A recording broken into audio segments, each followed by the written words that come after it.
Hackathon start हो गया। क्या चीज चल रही है आजकल? Brainstorming session. सो किया आप लोगों ने कुछ डॉक्यूमेंट वगैरह प्रिपेयर किए, आइडिया वगैरह खुद से? Lady please give me some ideas pertaining to the e-commerce marketplace। नहीं, वो तो पकड़ जाते हैं, वो जैसे लोगों ने भेजे हैं ना। अभी जब मैंने वॉइस नोट की थी उससे पहले सर अमीन की आई थी हम लोगों के पास, शायद हम लोगों ने आप लोगों के साथ भी शेयर की हो, पता नहीं था मुझे। अब उसमें मसला क्या होता है कि एक दिन दिया गया था ना, वो सोच के ही दिया गया था कि जो ना यार ये तो सबको पता है कि काम 10 मिनट में हो जाएगा, लेकिन ये है कि कोई बंदा रफ लैंग्वेज के अंदर लिखे, कोई ट्राई तो करे। हाँ ये है कि एक मिसाल है किसी की इंग्लिश कमज़ोर है या किसी की राइटिंग स्किल अच्छी नहीं है, मतलब उसके पास पॉइंट्स हैं लेकिन वो लिख नहीं सकता प्रॉपरली, स्टोरी टेलिंग टाइप की जो चीज़ें होती है ना, सो वो वहाँ पर यूज़ कर सकता है स्ट्रक्चर के लिए कि भाई अपनी राइटिंग के लिए फ्लो बनवा ले चैट जीपीटी से, इस टाइप की चीज़ हो सकती है। सो वो चल रहा है सबका। 2 बंदों की आवाज़ आई है, सही हो गया। बाकी उसके अलावा ये जो सर अली जवाद का एक डॉक्यूमेंट आया था डेटा इंपोर्ट वगैरह से रिलेटेड, किसी को इशू है? सब ठीक है हमारे पास, कोई इशू नहीं है, मतलब वो खुद ही से कर लेंगे।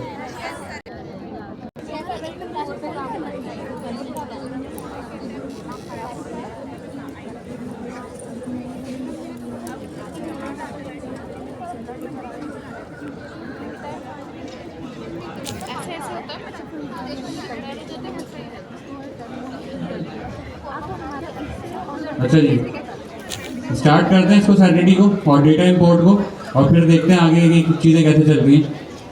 अच्छा, सबसे पहले हमें क्या करना है, एक चीज़ जो है आपका जो हैकेथॉन का प्रोजेक्ट होगा उसके अंदर डेटा इंपोर्ट से पहले आप लोगों ने क्या काम करना है, जो कि हम लोगों ने करवाया भी था। यहाँ से आप लोगों ने सैनिटी का नेक्स्ट का प्रोजेक्ट सेटअप करना है, उसके अंदर सैनिटी का एक प्रोजेक्ट क्रिएट करना है कंसोल के ऊपर अपने सैनिटी मैनेज के अंदर, और उसके बाद क्या करना है आपको सारे इन्वायरमेंट वेरिएबल्स उसके अंदर लगे हुए मिलेंगे जब आप वो कमांड रन करेंगे वहाँ की। उसके बाद जब आपने वो लगा दिए तो उसके आगे से देखते हैं कि भाई क्या करना होता है। सही है, पूरा प्रोजेक्ट सेटअप कर लिया, उसके अंदर कोई स्कीमा नहीं है आपके पास, सब कुछ एम्प्टी स्कीमा के साथ आपको वो नज़र आ रहा है आपके उसके ऊपर स्टूडियो पे, बस वहाँ तक आपको करना है, उसके बाद से यहाँ से फॉलो कर लें।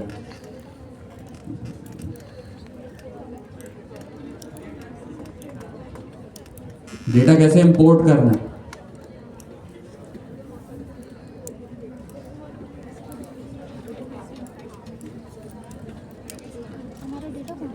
ठीक है। तो हम क्या करते हैं यहाँ पे अपने एक न्यू प्रोजेक्ट बना लेते हैं। किस नेम से बनाएं? हैकेथॉन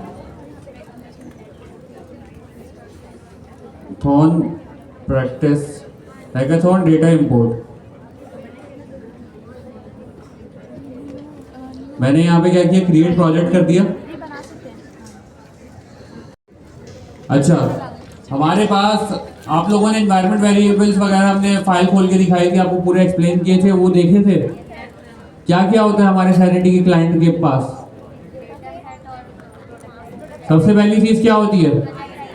प्रोजेक्ट आईडी, उसके बाद डेटा सेट। डेटा सेट क्या हो सकता है? प्रोडक्शन या डेवलपमेंट, जो भी आप रखना चाहें उसके अंदर। थर्ड चीज क्या होती है? नहीं, टोकन तो नहीं होता, एपीआई वर्जन होता है। क्लियर है? ये 3 चीज़ों के थ्रू हम डेटा क्या नाम है, हमारे पास जो सैनिटी का पब्लिक डेटा सेट होता है, 2 तरीके के डेटा सेट्स होते हैं। जब हमने सैनिटी स्टार्ट किया था तब देखा था, एक पब्लिक होता है, एक प्राइवेट होता है।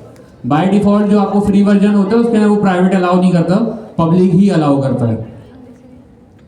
इतना क्लियर है? सो आप बगैर टोकन के पब्लिक डेटा सेट से डेटा फैच कर सकते हैं, लेकिन उसमें पोस्ट नहीं कर सकते। पोस्ट करने के लिए आपको कोई ना कोई ऐसा ऑथेंटिकेशन मेथड चाहिए जिसके थ्रू आप डेटा उसके अंदर इंसर्ट कर सकें और सैनिटी को ये पता हो कि भाई ये जो डेटा हमारे पास आ रहा है ये एक नॉन यूज़र की तरफ से आ रहा है। यहाँ तक क्लियर है? अच्छा जी, अब टोकन बनेगा कैसे?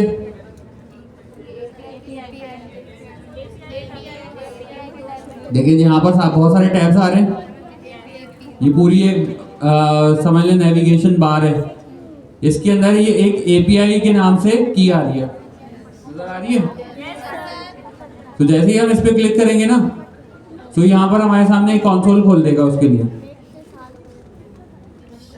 ठीक हो गया? अच्छा, जैसे ही हमने एपीआई पे क्लिक किया, सो यहाँ पर लेफ्ट हैंड बार के अंदर सबसे नीचे लिखा हुआ है टोकन्स। आपने टोकन को क्लिक करना है, ऐड एपीआई टोकन को क्लिक करना है। ठीक है, अब यहाँ पर नेम दे रहे हैं हमें कि भाई हम किस नेम से अपने टोकन को आइडेंटिफाई करवाना चाह रहे हैं। यूजुअली क्या होता है कि जब भी आप कोई भी टोकन क्रिएट करते हो आप अपने अकाउंट के अंदर, तो आप एक वेरिफिकेशन रखते हो कि भाई आपने कितने टोकन जनरेट किए हुए हैं और कहाँ कहाँ पे वो यूज हो रहे हैं। सो एक मिसाल है, मैं यहाँ पे लिख देता हूँ टेस्ट टोकन। ठीक है, और इसमें से परमिशन कौन सी देनी थी मुझे? डेवलपर या एडिटर? डेवलपर क्यों?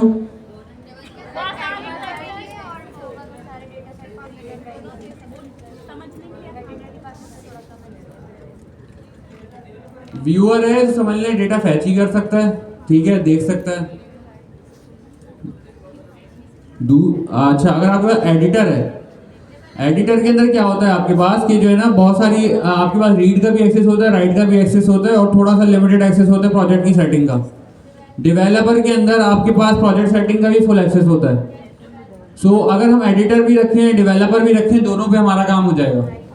ठीक है, मैं एडिटर रखता हूँ ताकि आपको ये पता लग जाए कि भाई एडिटर से भी काम हो जाता है। तो ये इससे ऊपर की जितनी भी सेटिंग्स है ना, जैसे कंट्रीब्यूटर पे मैं क्लिक कर दूँ ना, तो उसमें भी हमारा काम हो जाएगा, क्योंकि जो हमारी परमिशन है ना वो इंक्रीज हो रही है लेवल बाय लेवल। एक मिसाल है, एक के पास रीड एक्सेस है, दूसरे के पास रीड राइट है, और दूसरी मिसाल है कि उससे ऊपर वाला जो उसके पास रीड राइट भी, प्रोजेक्ट सेटिंग का भी एक्सेस है। फिर इस तरीके से चेंज चलती रहती है और सारी जो परमिशन है उसका जो ग्राफ है वो इंक्रीज हो रहा है। सो हम एडिटर रखते हैं इसको और सेव पे क्लिक करते हैं। मैंने सेव किया, इसने मुझे टोकन दे दिया और साथ में एक चीज लिखी हुई है, copy the token below, this is your only chance to do so. जितनी भी हमारे पास सीक्रेट्स की हो गई, एपीआई की हो गई, एपीआई के टोकन हो गए, वो वन टाइम मिलते हैं आपको, उसके बाद वो दोबारा नहीं देते आपको। ठीक है, अब खुदा ना खासा अगर मिस हो गए फिर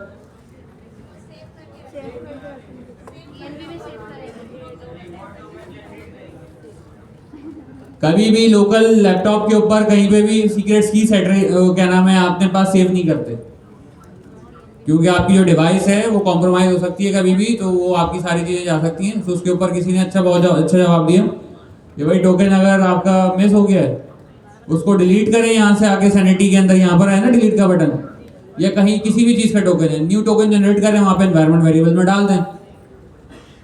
ये क्लियर है?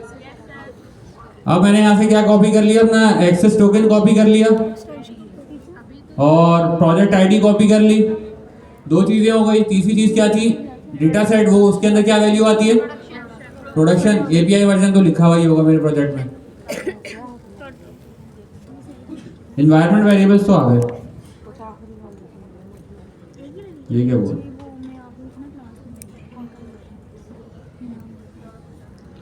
अच्छा जी, इन्वायरमेंट वेरिएबल्स मेरे पास आ गए और मुझे क्या करना है, env.local की फाइल के अंदर उन्हें प्लेस करना है। ठीक है, नहीं ये तो मैं हटाऊंगा ना, ये तो पुराने वाले हैं, हटा दिया ये, और ये भी हटा दिया। अच्छा, किसी को ये पता है कि नेक्स्ट पब्लिक जो इससे पीछे लिखा हुआ है ये क्यों लिखा हुआ है, और अगर मैं सिर्फ सैनिटी प्रोजेक्ट आईडी लिखता तो उससे क्या होता?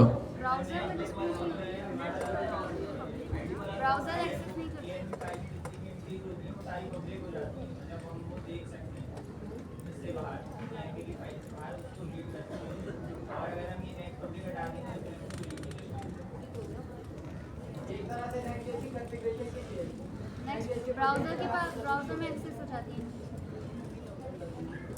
कोड में एक्सेस हो रहेगा उसका। अगर मैं यहाँ से हटा देता हूँ, नेक्स्ट पब्लिक फ्रंट एंड के ऊपर यूज कर सकता हूँ।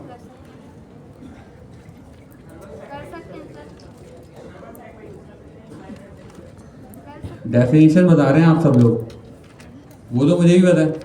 अगर मैं ये नेक्स्ट पब्लिक हटा देता हूँ और मैं इसको इन एनवायरनमेंट वेरिएबल्स को अपने फ्रंट एंड के ऊपर यूज़ करता हूँ, जो कि मैं कर रहा हूँ सैनिटी के, सो क्या होगा फिर? हो जाएगा क्या? एज यू नो मैं सैनिटी यूज़ कर रहा हूँ, that is a client side thing. So Sanity तो है ही क्लाइंट साइड। सो ये जितने भी होते हैं वो डेफिनेशन बहुत अच्छी है कि हमारे पास एक्सेसिबल नहीं होता फ्रंट एंड के ऊपर, और ये जो नॉर्मल ये वाले होते हैं ना एनवायरनमेंट वेरिएबल डायरेक्टली मैंने लिखा, अगर नेक्स्ट पब्लिक उससे पीछे नहीं लगाया तो ये सारे सर्वर साइड पे एक्सेसिबल होंगे, क्लाइंट साइड पे एक्सेसिबल ही नहीं होंगे। सर्वर साइड से मुराद अब वो आपका बैकएंड भी हो सकता है, वो आपका सर्वर कंपोनेंट भी हो सकता है, ठीक है। सो हमने नेक्स्ट पब्लिक इसलिए लगाया क्योंकि हम सैनिटी यूज़ कर रहे हैं और सैनिटी जो है वो क्लाइंट साइड पे यूज़ होता है, वो सर्वर साइड की चीज़ नहीं है। सो इस वजह से हम लोगों ने यहाँ पे नेक्स्ट पब्लिक की लगाई है। सो ये चीज़ मेक श्योर रखिएगा, इसमें बड़ा टाइम वेस्ट होता है। आप वहाँ पर एनवायरनमेंट वेरिएबल मंगा रहे होंगे, वहाँ पर अनडिफाइंड लिखा हुआ होगा जी। फ्रंट एंड के ऊपर यूज़ कर रहे हैं आप, लगाना पड़ेगा आपको।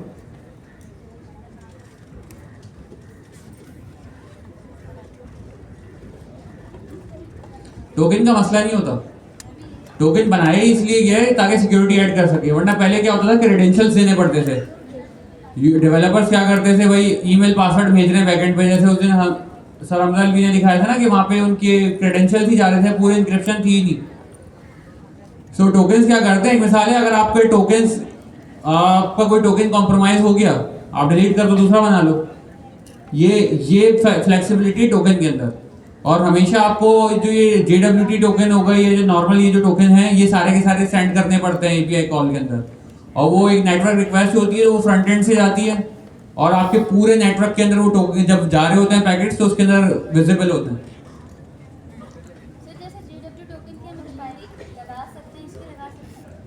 इसकी भी होगी कोई ना कोई, सैनिटी ने रखा होगा कुछ, देखना पड़ेगा।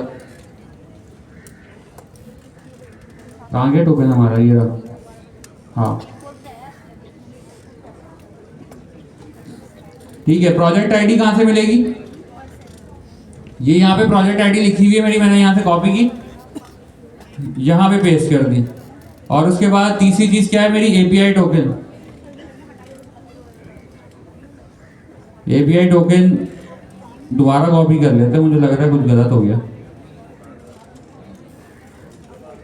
और API टोकन आ गया यहाँ पे, ठीक है। ये 3 एनवायरनमेंट वेरिएबल्स यहाँ पे सेट हो गए। बाकी मुझे लग रहा है शायद वो जो API वर्जन है वो वहाँ पर सेट हुआ है। ये रहा है यहाँ पे, इसकी कोई डिफॉल्ट वैल्यू सेट हुई हुई होगी, ये रही API वर्जन की डिफॉल्ट वैल्यू हमारे पास यहाँ पर सेट हुई हुई है, तो लगाने की जरूरत भी नहीं है, ठीक है। हमारे पास जितने भी हमारे एनवायरनमेंट वेरिएबल्स है वो सेटअप हो गए, प्रोजेक्ट कनेक्ट हो गया, एक तरीके से हो गया। क्या दोबारा समझा दें?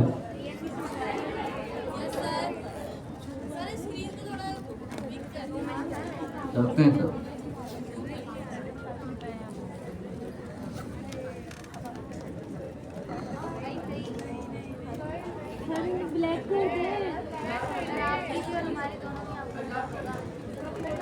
जाग जाओ यार, नजर तो आ रहा होगा ना क्लियरली यार, वो पीछे नजर नहीं आता फिर, वो एक कंप्लेन है।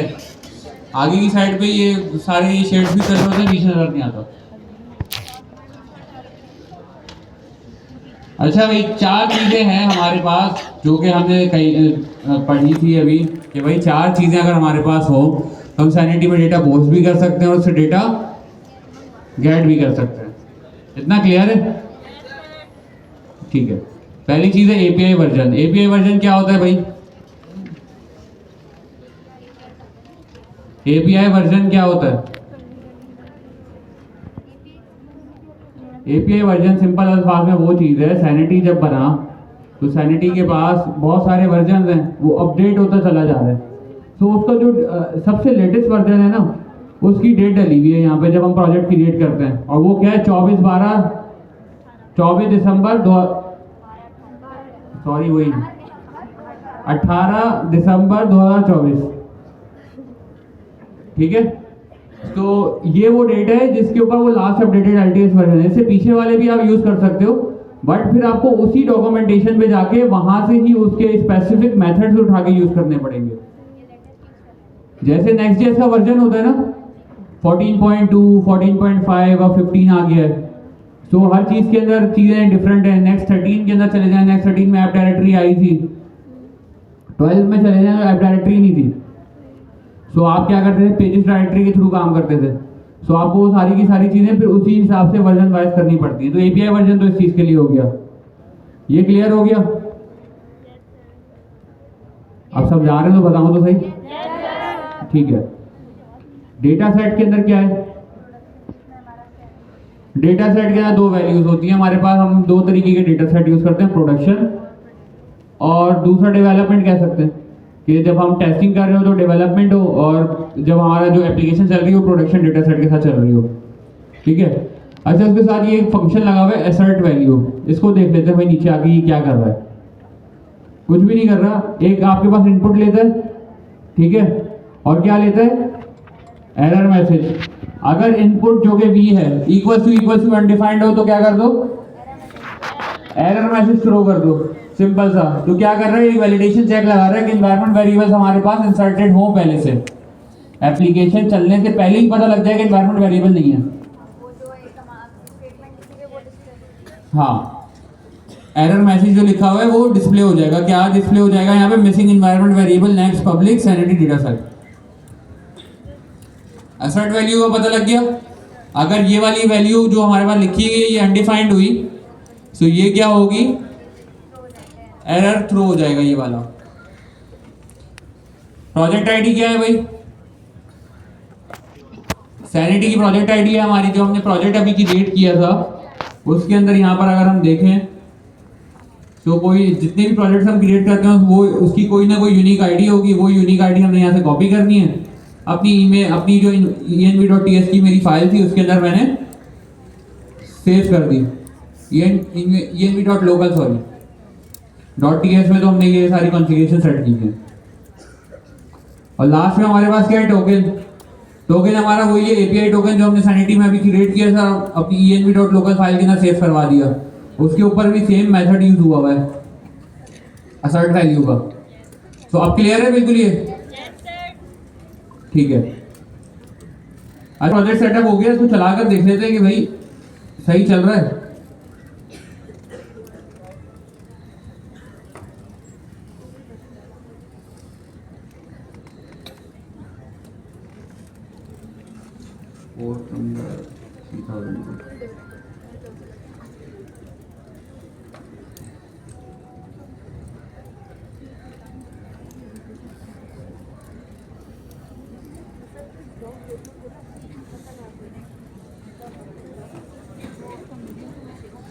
सैनिटी का काम बहुत आता है फ्रीलांस पे। सैनिटी के ऊपर थोड़ी सी ग्रिप कर लें तो ये है कि बहुत अच्छी एप्लीकेशन बन जाती है सैनिटी के ऊपर। और बहुत सारे लोग प्रेफर करते हैं सैनिटी के थ्रू वेबसाइट, जैमस्टैक वेबसाइट। जैमस्टैक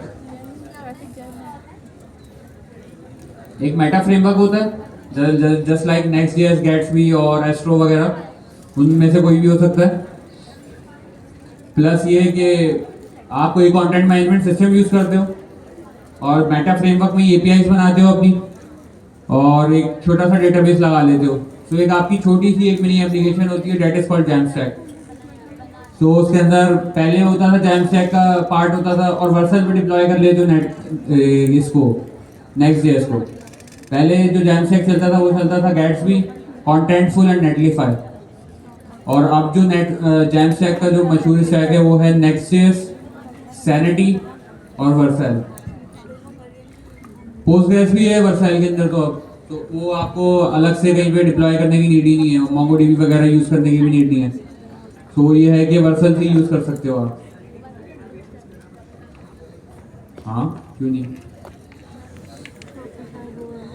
सैनिटी का एक अलग यूज केस है, वो हमने डिफाइन किया था, और डेटाबेस का एक अलग यूज केस है। डेटाबेस में कौन सा डेटा होता है और सैनिटी में कौन सा डेटा होता है?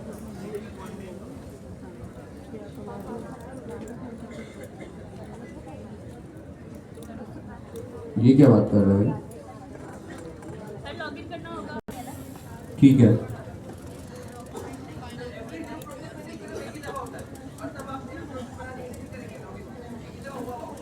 शायद मेरा एक्सपायर हो गया होगा फिर ऑथेंटिकेशन वाला।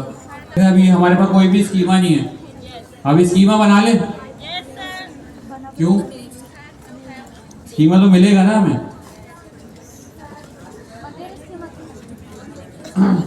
बगैर स्कीमा के क्या कर लें?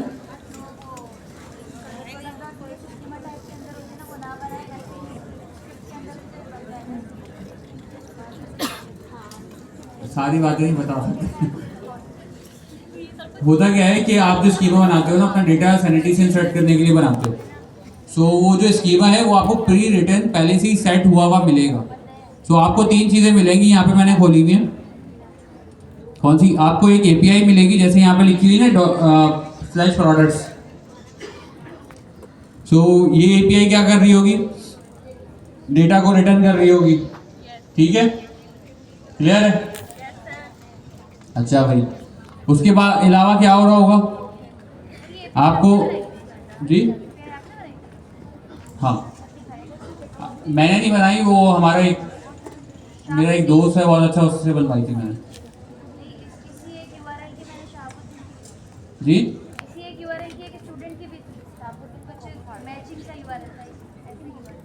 हाँ, ये हमने पब्लिक तो नहीं की थी, लेकिन ऐसे ही ट्यूसडे क्लास में मैंने पढ़ाया था, किसी ने ले ली होगी तस्वीर, चला रहे होंगे अब। अच्छा जी, दूसरी चीज़ हमारे पास क्या है? Migration script. और तीसरी चीज़ क्या है हमारे पास? स्कीमा। स्कीमा के लिए हमें क्या करना है?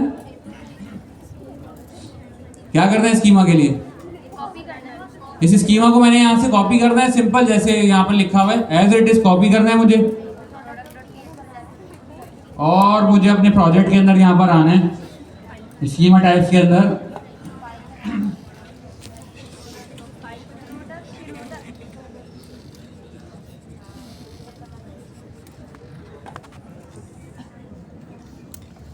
यहाँ पर हम आएंगे और किस नेम से बनाए, किस चीज का स्कीमा था?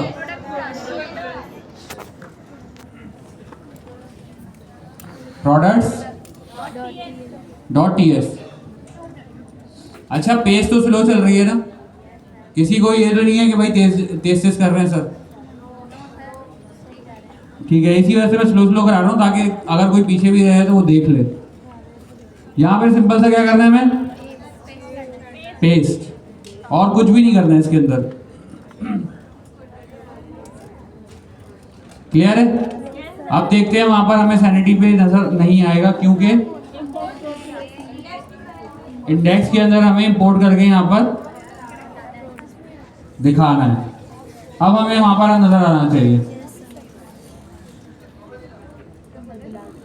कॉमा नहीं लगाना चाहिए, नहीं लगाया हुआ। कहाँ लगा हुआ?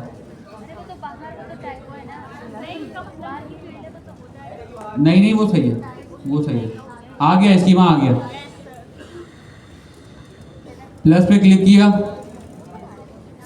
सो यहाँ पर एक पूरा का पूरा ये जो स्कीमा बना हुआ है वो हमें नजर आ रहा है। उसमें क्या है? नेम है, प्राइस है, डिस्क्रिप्शन है, इमेज अपलोड का है, ठीक है, कैटेगरी है, और कैटेगरी में ड्रॉप डाउन है, ठीक है, और डिस्काउंट परसेंटेज है, एक बुलियन वैल्यू है, कलर्स हैं, साइजेस हैं।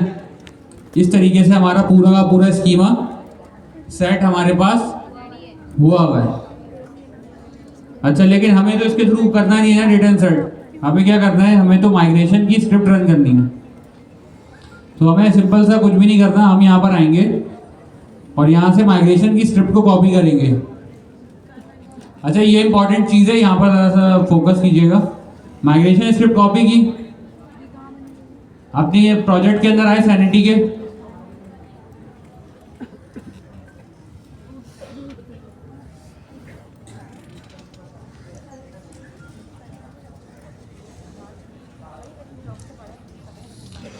ठीक है, हम रूट के ऊपर आएंगे अपने प्रोजेक्ट के, जहाँ पे हमने सैनिटी इंस्टॉल किया हुआ है, नोड मॉड्यूल्स जहाँ पर हमारे इंस्टॉल्ड हैं। ठीक है, और हम यहाँ पर आगे फाइल क्रिएट करेंगे किस नेम से, डेटा माइग्रेशन डॉट किस नेम से। आपको अगर टाइप स्क्रिप्ट की फाइल मिले ना तो उसको कंपाइल कर लेना जावा स्क्रिप्ट के अंदर। क्लियर है? तो जैसे ही उसको कंपाइल करोगे ना जावा स्क्रिप्ट में, फिर वो उसको सिंपली यहाँ पर आकर किस नेम से फाइल बनाओ, जेएस से बनाते हैं, देखते हैं एरर क्या आ रहा है। या तो जावा स्क्रिप्ट में फाइल मिलेगी, ठीक है, सो जावा स्क्रिप्ट में मिलेगी तो कुछ भी नहीं करना पड़ेगा। क्लियर है? अगर कोई टाइप स्क्रिप्ट में देना आपको माइग्रेशन की स्क्रिप्ट, तो उसको जावा स्क्रिप्ट में कंपाइल करने में कितनी देर लगती है, टीएससी फाइल का नाम जावा स्क्रिप्ट में कंपाइल हो जाती है, वहां से कॉपी करके फिर यहाँ पर पेस्ट कर देना। मैम ये इतनी छोटी सी चीज़ है कि ये सवाल बनता भी नहीं है। ये जावा स्क्रिप्ट तो कंपाइल होगी नहीं ना हमारे पास, टाइप स्क्रिप्ट अगर होगी तो कंपाइल करके जावा स्क्रिप्ट में ले आए। यहाँ पर जो है, अच्छा एक बात बता देता हूँ कि यहाँ पर हम क्यों नहीं कंपाइलेशन चला रहे। कंपाइलेशन इसलिए नहीं चला रहे कि अगर हमने एक को कंपाइल किया ना, पूरा प्रोजेक्ट कंपाइल हो जाएगा जावा स्क्रिप्ट में डेव एनवायरनमेंट के अंदर फ्रंट एंड का। सो सिंपल सा है, टाइप स्क्रिप्ट में हो तो कंपाइल करके यहाँ पर पेस्ट कर दें। सिंपल सी कमांड है टीएससी फाइल का नेम डॉट टीएस, तो कंपाइल हो गया। किसमें मिल जाएगी आपको, एक जावा स्क्रिप्ट की सिंपल फाइल मिल जाएगी। अगर जावा स्क्रिप्ट में पहले से ही लिखी हुई हो तो कुछ करने की नीड ही नहीं है, यहाँ पर लाकर पेस्ट कर दिएगा जावा स्क्रिप्ट की फाइल के अंदर। ठीक है, ये मैंने यहाँ पे पेस्ट कर दी। अभी इसके अंदर हमें क्या क्या चीजें सेट करनी है, यहाँ पर भी वही चीजें जो सेट करी है हमने पहले अपनी सैनिटी के अंदर, यहाँ पर भी हम कर देते हैं। क्या थी भाई वो, हमने प्रोजेक्ट आईडी कॉपी की यहाँ से, और प्रोजेक्ट आईडी कॉपी करके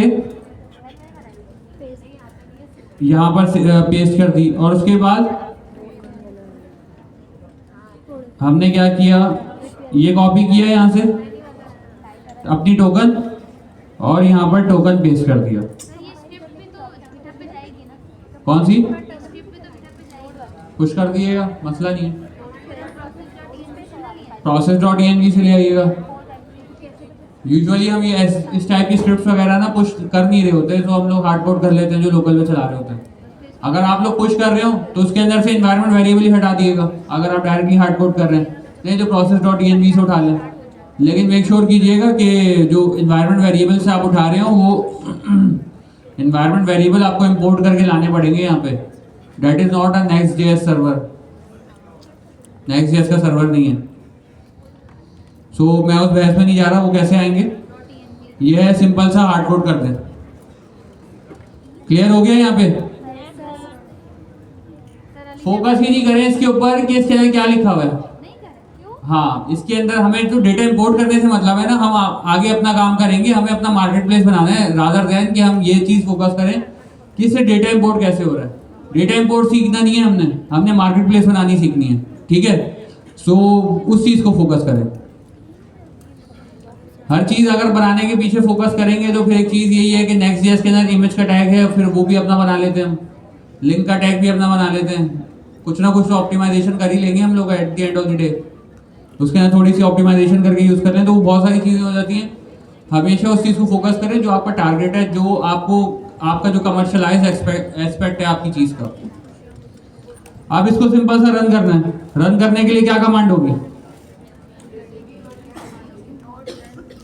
एपीआई वर्जन क्या लिखा हुआ है, 25.1.13 लिखा रहने दो, अपडेटेड होगा। हाँ, अब क्या करें, यहाँ पे फाइल रन करनी है मुझे, डेटा माइग्रेशन डॉट जेएस।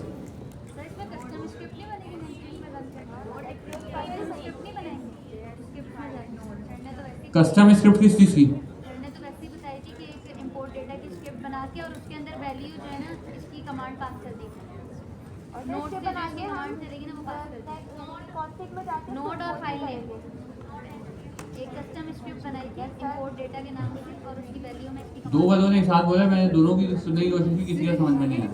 एक कस्टम स्क्रिप्ट बनाई थी इस में पैकेज.json में जाके ना बहुत सारे स्क्रिप्ट है ना डेफ की बिल्ड की, तो वहाँ एक और बनाई और उसके वैल्यू में इसकी जो कमांड होती है ना वो पास की नोड और फाइल।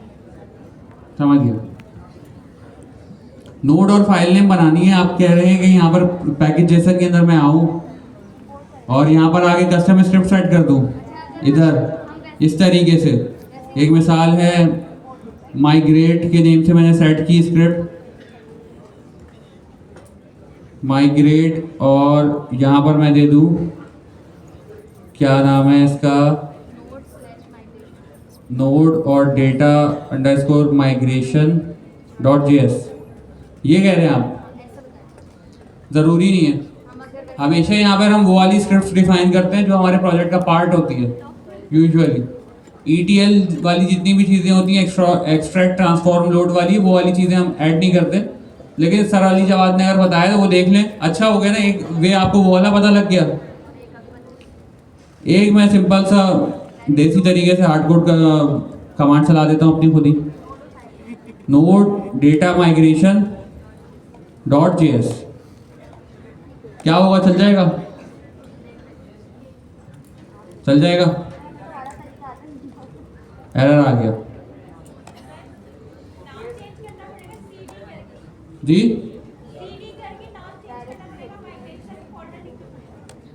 हाँ जी, उसको वहाँ पे वहाँ नहीं जाएंगे। लेकिन आपने तो फाइल बनाई है, फोल्डर तो बनाया नहीं, उसके अंदर फोल्डर बना दे। हाँ जी, फोल्डर के अंदर फोल्डर बना देते हैं। फिर वो फोल्डर में आके और फिर ये कमांड किस नेम से? स्क्रिप्ट्स। और इसके अंदर क्या करें? वो फाइल रख डेटा माइग्रेशन वाली फाइल रख देते हैं इसके अंदर। वाली फाइल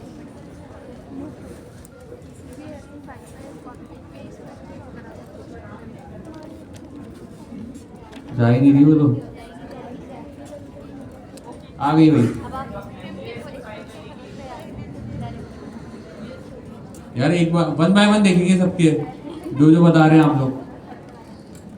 अच्छा अब क्या करूं? स्क्रिप्ट की डायरेक्टरी में आ जाए। CD scripts. अब वो अच्छा बाकी लीडर फीडर्स सारे एक्टिव रहें भाई, बताएं कहीं पे भी गलती हो रही है तो।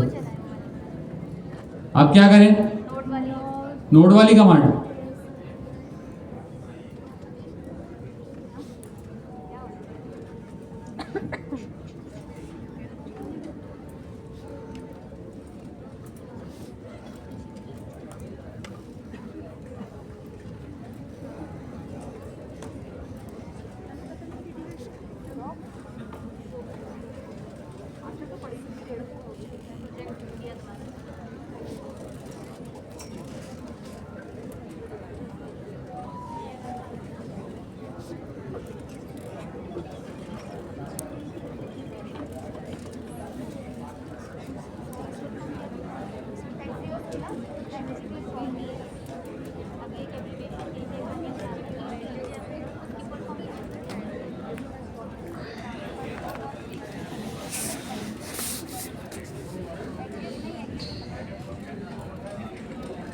ठीक है, रीओपन कर लेते हैं। मेरा VS कोड क्रैश हो गया। उसकी वजह ये है कि काफ़ी सारी स्क्रिप्ट चल रही थी। तो अब आगे हमारा नोड तो चल ही रहा है। नोड पे क्या एरर आ गया?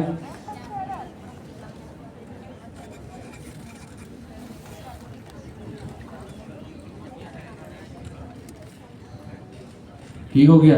अच्छा आप लोगों ने बोला कि node data migration dot JS script के फोल्डर के अंदर आकर अगर हम करें, नहीं आप लोगों ने तो बताया है। चलें ठीक है, चला लेते हैं। सेम इशू है।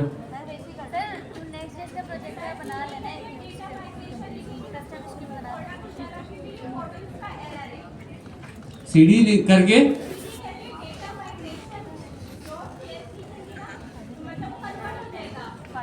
CD से डायरेक्टरी चेंज होती है। मैम वही तो किया है, स्क्रिप्ट के नेम से बना दी मैंने डायरेक्टरी। क्या देखें, ये उसी में ही तो हूं मैं, स्क्रिप्ट के अंदर। क्या लिखूं?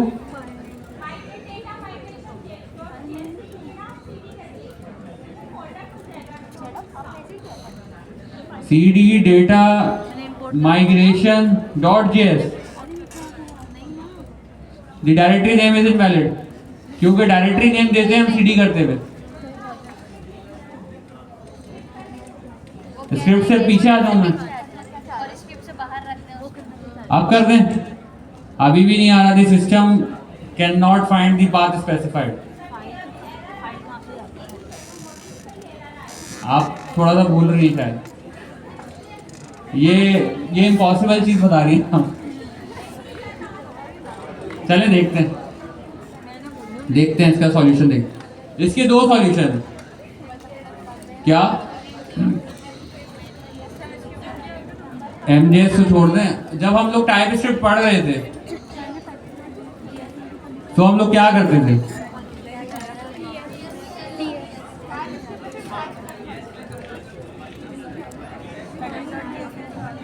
सब छोड़ दो। टीएस कॉन्फिग की फाइल में कुछ चेंजेस करते थे और पैकेज जेसन में कुछ चेंज करते थे। याद आ रहा है? आएगा। अब सीन क्या है कि अब ये बता दें क्या चेंज करना है मुझे।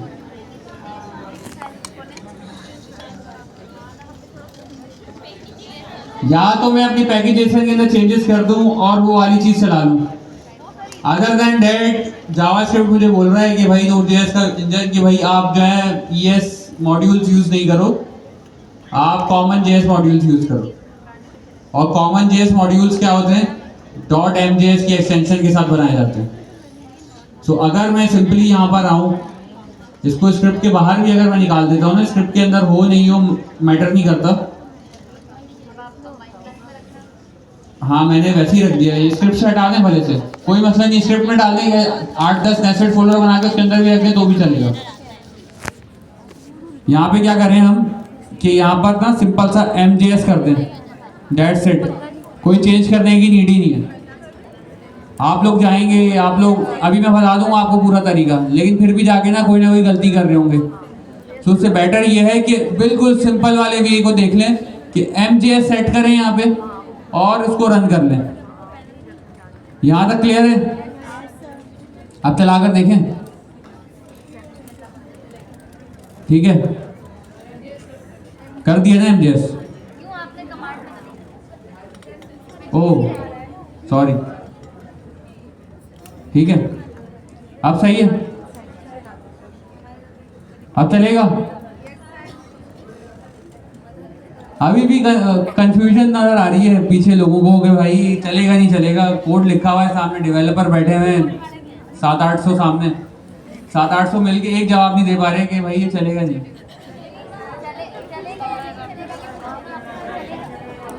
नहीं चलेगा, वजह क्या है?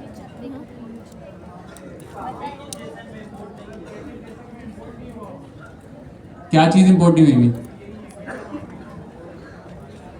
उसकी नीड ही नहीं है हमें, मैं अलग से चला रहा हूँ। देखो यहां तक का समझ में आया? हमने प्रोजेक्ट क्रिएट किया, कुछ भी नहीं किया वैसे अभी तक यहाँ तक, फिर भी मैं चीज रिपीट कर रहा हूँ। हमने प्रोजेक्ट क्रिएट किया है अभी, जो हमने बहुत बड़ा काम किया आज की डेट में। प्रोजेक्ट क्रिएट किया, एनवायरनमेंट वेरिएबल्स कॉपी करके पेस्ट किए, और हमारा फेवरेट काम हमने स्कीमा छापा। स्कीमा छापने के बाद हमने माइग्रेशन स्क्रिप्ट छापी। उसके बाद हमने क्या किया, सिर्फ माइग्रेशन स्क्रिप्ट छापते हुए MJS की एक्सटेंशन लगाई है। यहाँ तक क्लियर है? अब हमने नोड वाली कमांड चला दी, वही चल रहा है। मुबारक हो, चल रही है भाई, चल रही है। मैं नहीं बनाया ये, हमारे साथ ट्यूसडे क्लास में टीए होते हैं हम्माद भाई, उन्होंने बनाया। वो बहुत शार्प है माशाल्लाह। ही 17 ईयर्स ऑफ एज, और वो डॉकर वगैरह के ऊपर पढ़ रहे हैं और AI वगैरह के अंदर काफ़ी आगे। फर्स्ट ईयर के अंदर है, फर्स्ट ईयर या सेकंड ईयर के पेपर्स दिए शायद उन्होंने, और नेक्स्ट क्वार्टर से पाइथन की फैकल्टी के अंदर लीड टीचर भी होंगे वो। अच्छा ये हो गया यहाँ पे कंप्लीट। और हमारी स्क्रिप्ट पूरी की पूरी कंप्लीटली रन हो चुकी है। अब देख लेते हैं हमारे पास सैनिटी के ऊपर जाके, भाई हमारे पास डेटा इंपोर्ट हुआ। ये हमारा एक लास्ट स्टेप है कि हमें वेरीफाई करना है कि डेटा हमारे पास आया कि नहीं आया।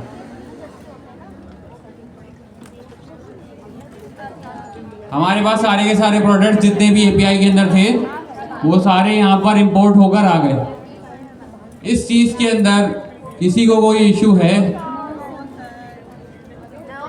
और भाई अब तो करके दिखा दिया।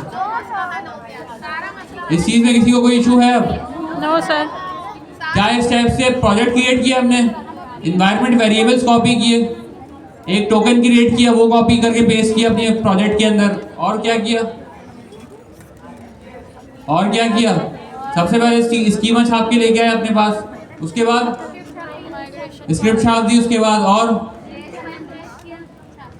और स्क्रिप्ट छापते हुए क्या किया? .mjs की एक्सटेंशन लगाई, उसके बाद कमांड रन की, डेटा हमारे पास इंपोर्ट हो गया। क्लियर है? अभी भी आवाज नहीं आई कि भाई बंदे बता तो नहीं सही से। हो गया ये मसला हल सबका? वो होता है ना कि वो एग्जामिनेशन हॉल में बोला जवाब आए ना आए सवाल तो लिखो। तो डेटा तो हो हमारे पास, हेडिंग डाल वाल के बैठे होते हैं, बोला ये नहीं आ रहा लिख दो, इन्विजिलेटर जल्दी में होगा तो टिक मार ही देगा। मेरा एक दोस्त था, वो कहता था, बोलता था फहाद, बोला पेपर कभी छोड़ देगा नहीं, बोला लिख के आ जाओ कुछ भी उसके अंदर। बोला इंग्लिश आती है आपको? बोला हाँ, बस कुछ भी लिखते रहो बस वहाँ में बैठ के। तो आप पोस्ट तो हो गया, गेट भी हो गया, अपडेट और डिलीट भी हो गया, हाँ रीड तो हो गया। अच्छा क्रिएट देखना है जी यार, वो शीपू प्रैक्टिस के लिए है वो।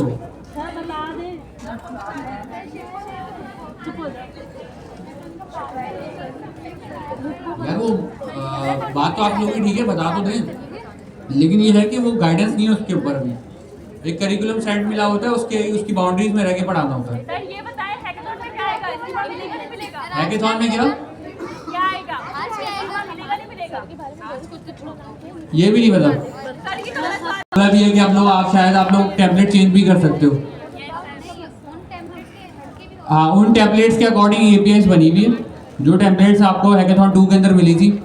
और तीसरी चीज़ क्या है कि आपके पास आप ट्रांसफॉर्म एंड लोड, उसके अंदर क्या होता है, आप डेटा के किसी न किसी सोर्स से एक्सट्रैक्ट करते हो, उसको ट्रांसफॉर्म करके कहीं लोड करते हो। सो ये डेटा इंजीनियरिंग का कॉन्सेप्ट है और वहाँ पर बहुत ज़्यादा यूज़ होता है, और डेटा साइंस में भी काफ़ी यूज़ होता है।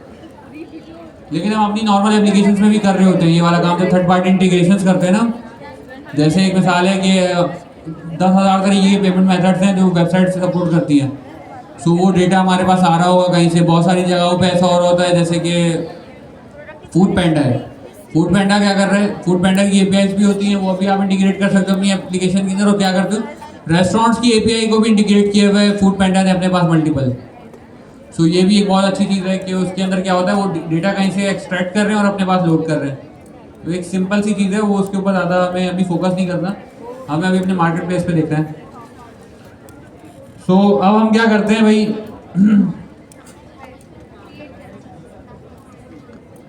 क्रिएट का देखें पहले।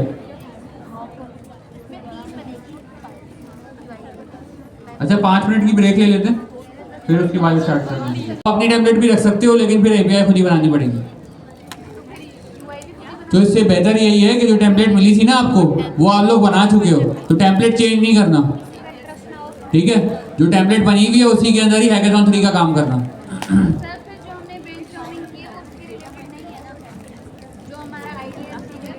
मेनली तो मार्केट प्लेस है ना, आप लोगों को मार्केट प्लेस तो मिला हुआ भी नहीं है, वो तो नॉर्मल ई कॉमर्स है। आइडिया जो है वो मार्केट प्लेस है, लेकिन ये तो आपको जो टेम्पलेट मिली है वो मार्केट प्लेस नहीं है, वो नॉर्मल B2C है, बिजनेस टू कंज्यूमर वाली वेबसाइट है, बिजनेस टू बिजनेस वाली वेबसाइट नहीं है वो, ठीक है? सो हम लोग देख लेते हैं सैनिटी में करंट होगा कैसा। ये एरर आ रहा है वेट पे, क्या है ए कि सिंक लगाएंगे ना ऊपर फंक्शन में। ये कह रहा है अच्छा ए सिंक लगाना पड़ेगा। ए सिंक लगा दिया और हमने यहाँ पर स्ट्रिंग पास की। अच्छा भाई फैच कैसे करें? क्या क्या लगाएं? स्क्वायर ब्रैकेट्स, एस्ट्रिक्स क्या होते हैं ये? English name of star, asterisk. और क्या? हाँ लेकिन वो मेरे पास विजन शो नहीं हो रहा, पता नहीं क्या हुआ है। सो अब हम ब्लाइंडली लिखते हैं क्वेरी। स्क्वायर ब्रैकेट स्टार्ट कर दिया, टाइप अंडरस्कोर लगेगा पहले। Underscore type, sir single underscore. एक अंडरस्कोर, यस सर। एक अंडरस्कोर हो गया। इज इक्वल्स टू एंड जरूरी है प्रोडक्ट। ये जो प्रोडक्ट आप लोगों ने अभी बोला है ये थोड़ा सा एक्सप्लेन कर सकते हैं, ये आ रहा कहाँ से है भाई?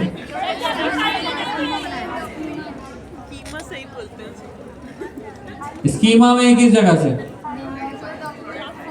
स्कीमा में बोलता हूँ भाई, कोई बता दे।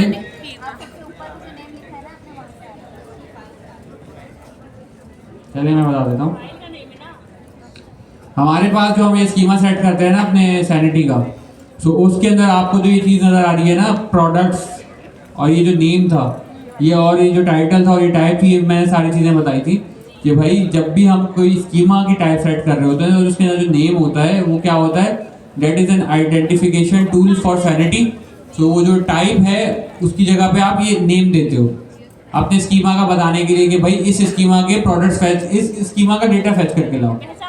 जो टाइटल है वो आपको यूआई पे नज़र आता है, और टाइप डॉक्यूमेंट हमें ये बता रहा है कि ये ओवरऑल एक स्कीमा है, ठीक है, ये ओवरऑल एक स्कीमा है। फिर उसके अंदर जो ये तीन चीज़ें आ रही है ना, नेम टाइटल और टाइप, ये फिर इस तरीके से नेस्टेडली चलती रहेंगी। यहाँ पर क्लियर है ये चीज़? तो हम यहाँ पर क्या लिखेंगे, वहाँ पर ये प्रोडक्ट्स टाइटल वाला कौन सा लिखेंगे? नेम वाला, ठीक हो गया। अब हमने यहाँ पे क्या किया, प्रोडक्ट लिखा है, यहाँ पे प्रोडक्ट्स कर दिया इसको, और इट इज बेटर आपके यहाँ पर टेम्पलेट लिटरल यूज कर लें।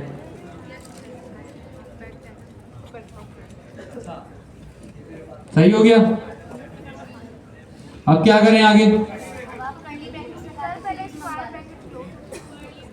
बस सिर्फ प्रोडक्ट्स आ गए ना, बाकी का आगे का तो मुझे पता आप लोग चीते हो, कर्ली ब्रेसेस की नीड ही नहीं है हमें। अब मेन चीज ये है कि कंप्लीट हो गया। अच्छा हाँ, स्क्वायर ब्रैकेट भूल गया मैं। अब कंप्लीट है सर, कंप्लीट हो गया, अब क्वेरी कंप्लीट हो गई हमारी। अब क्या करना है आगे?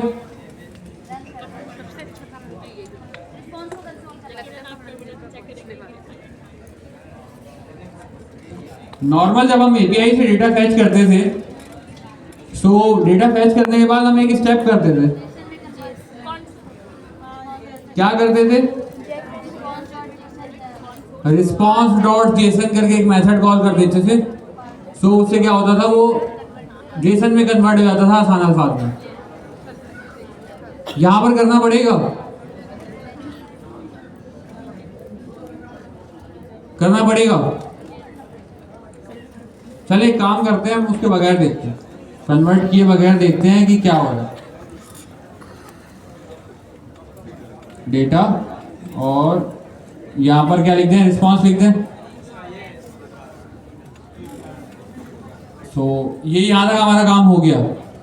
अब हमें टेस्टिंग करनी है, तो क्या करना है, बस सिंपल सा मैं जाता हूँ अपने लोकल होस्ट के ऊपर,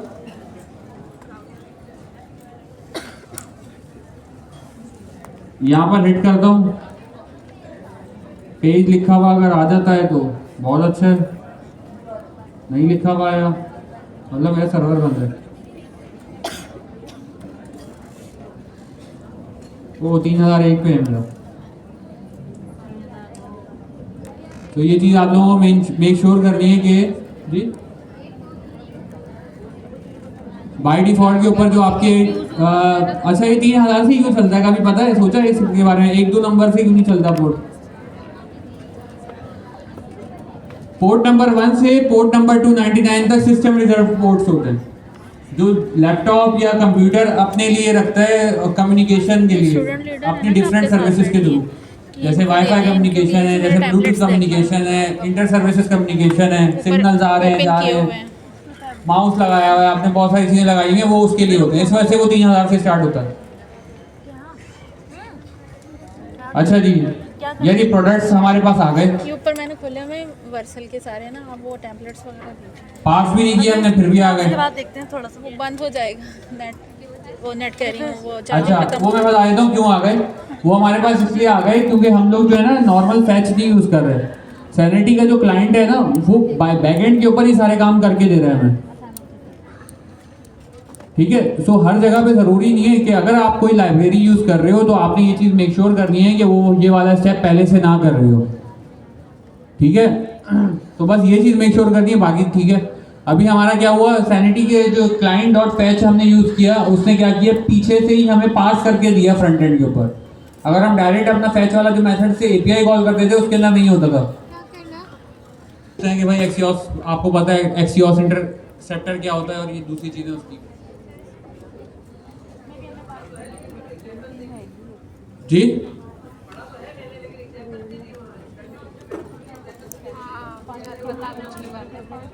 हाँ, लेकिन वो जनरेट करा लेना आप एग्जाम्पल्स, चैट जीपीटी से जनरेट करा लें। अब तो पढ़ाई इतनी आसान हो गई है कि अब हम बोलेंगे कि भाई मैंने ये पढ़ना है और ऐसा कंटेंट दो मुझे, तो वो आपको जनरेट करके दे देगा, ठीक है। फैच तो हो गया, अब क्या करना है, अब क्रिएट करना है। चलो अब क्रिएट कैसे होता है ये तो मुझे आता ही नहीं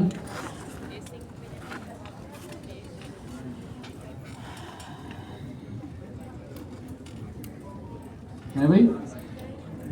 आप में से किसी को आता है क्रिएट करना, आता है सैनिटी में?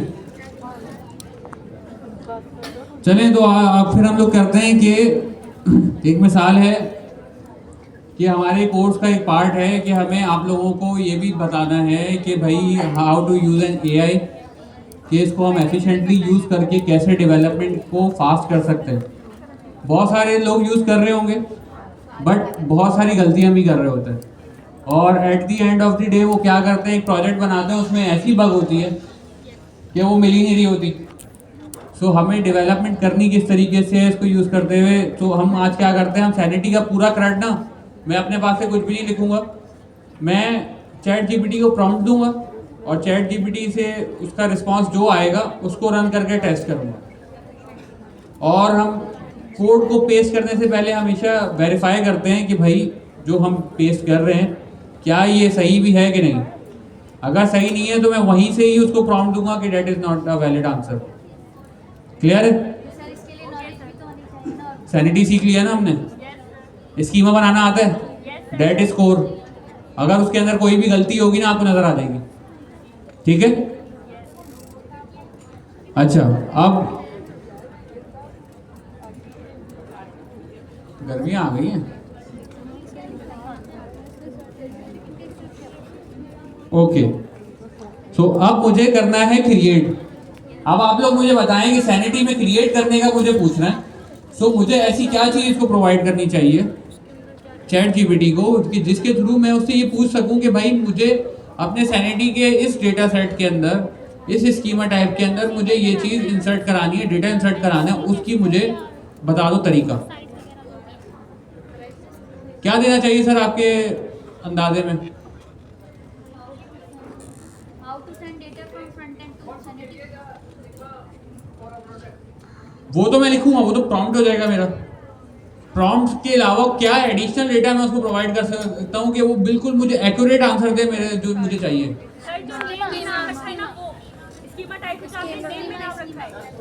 बताएं बताएं।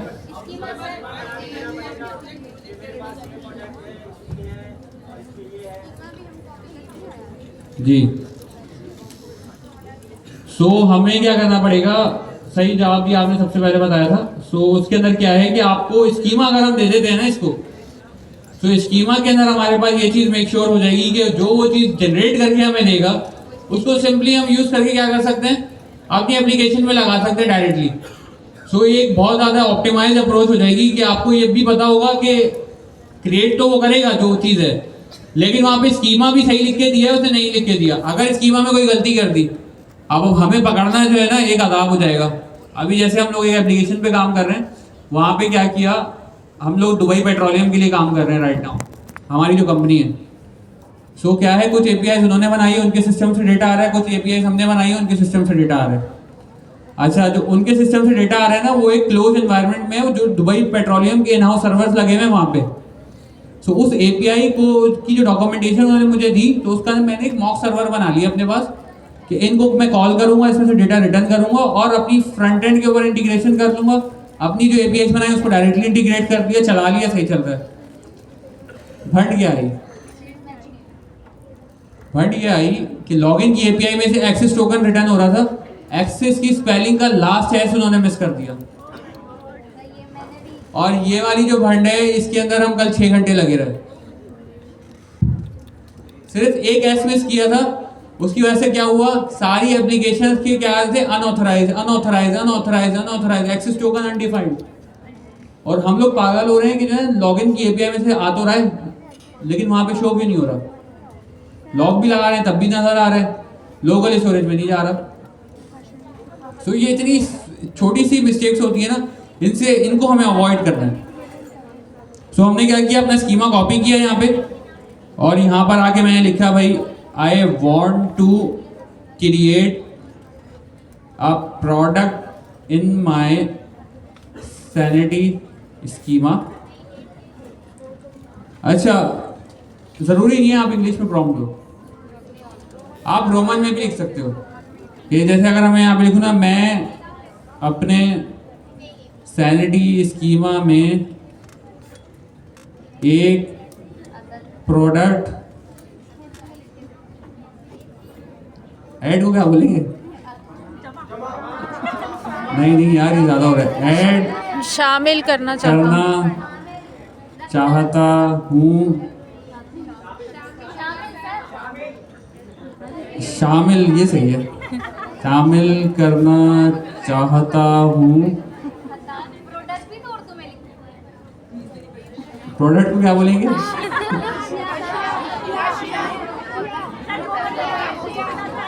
ये कहीं और ही ना निकल जाए, लिखा हुआ आ रहा हो कहीं वहाँ पे टमाटर सब्जियां ऐड कर दे सैनिटी में। चाहता हूँ और सैनिटी स्कीमा का बताएं भाई, स्कीमा दर्ज झेल है।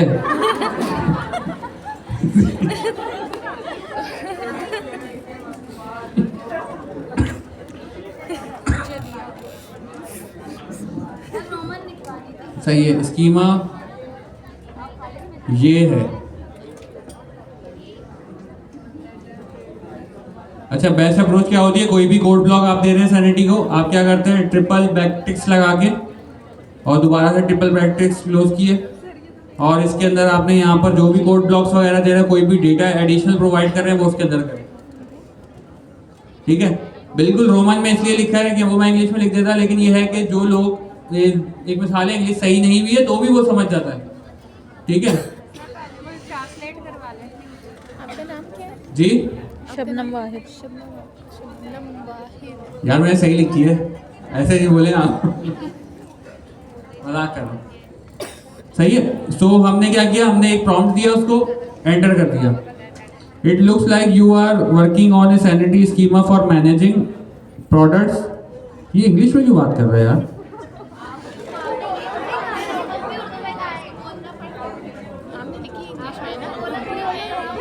उर्दू में बताओ भाई।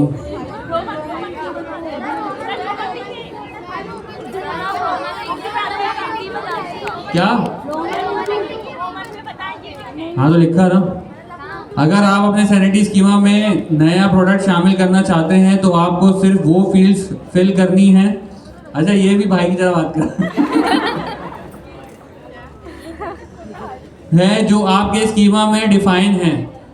आपका स्कीमा जो आपने दिया है उसके मुताबिक प्रोडक्ट डॉक्यूमेंट कुछ इस तरह का होगा।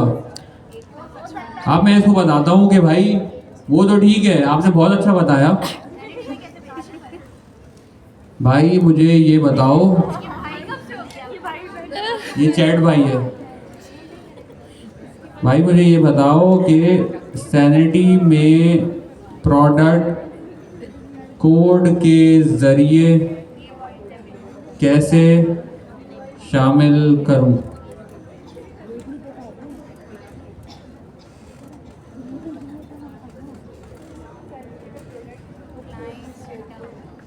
अब ये पूरा बता रहा है प्रॉपर स्टेप बाय स्टेप। कह रहा है भाई सैनिटी क्लाइंट इंस्टॉल कर लो, हमने किया हुआ है।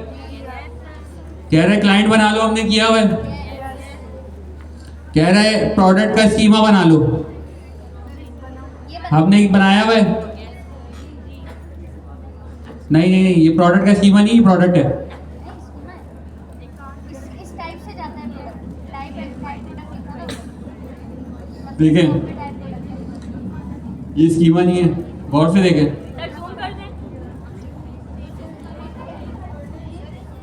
कर दिया, गौर से देखें, ये स्कीमा है। स्कीमा का कैसे पता लगता है स्कीमा है?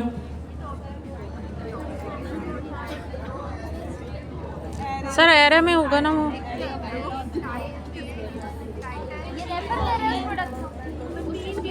अगर हम किसी प्रोडक्ट का कोई ना कोई प्रोडक्ट ऐड कर रहे हैं किसी स्कीमा के अंदर, उसकी टाइप बताएंगे ना। Underscore type equals to product करके जब हम फैच कर रहे हैं, so underscore type colon product करके बताएंगे भी जो सही कि ये इसकी टाइप ही है। ठीक है, उसके बाद जो डेटा लिखा हुआ है वो क्या लिखा हुआ है? सिंपल है। इमेज जो वहाँ पे थी टाइप बता दी, इमेज एसेट क्या है ये बता दिया, टाइप क्या है ये बता दिया, कैटेगरी शर्ट हो गई, डिस्काउंट परसेंटेज 10 हो गई, न्यू क्या हो गया ट्रू, कलर्स ये आ गए, साइजेस ये आ गए। और नीचे क्या किया हमने? क्लाइंट डॉट क्रिएट और उसके बाद प्रोडक्ट ऐड कर दिया उसके अंदर।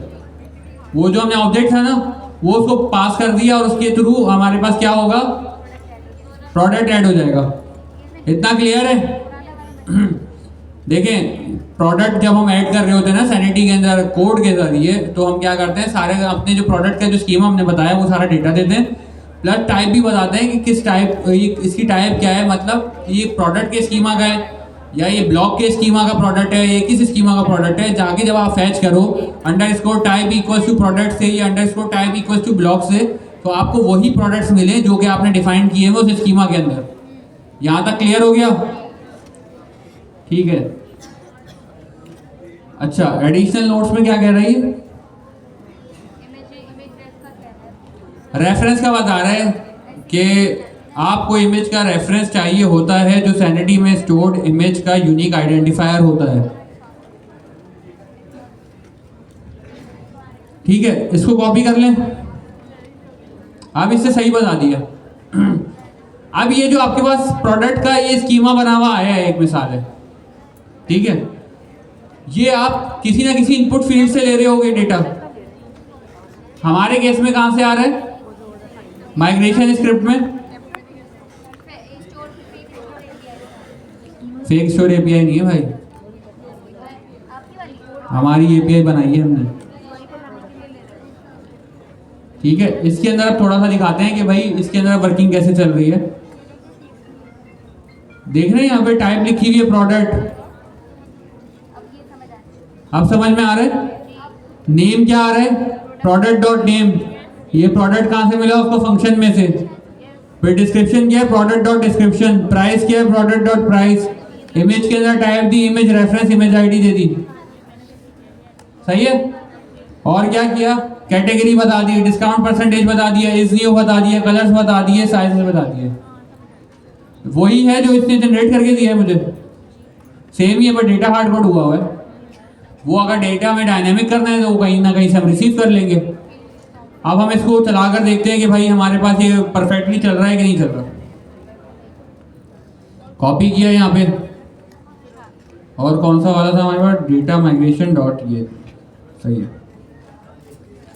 अच्छा, इसको अब हम कमेंट कर देते हैं, फैच नहीं कर रहे अब हम क्या कर रहे हैं, डेटा भेज रहे हैं।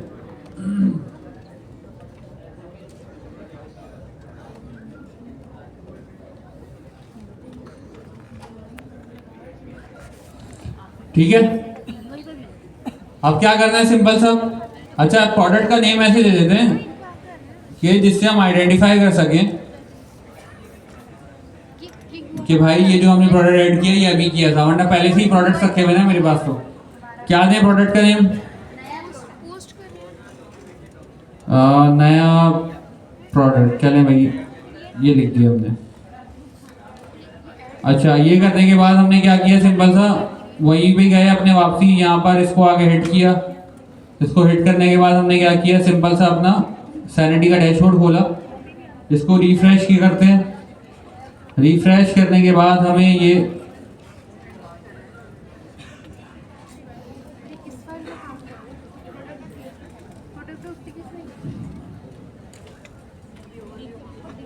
स्टूडियो के अंदर आप जाकर चेक करते हैं कि भाई जो हमने अभी प्रोडक्ट क्रिएट किया है ये कोड चला के, क्या ये क्रिएट हो गया है?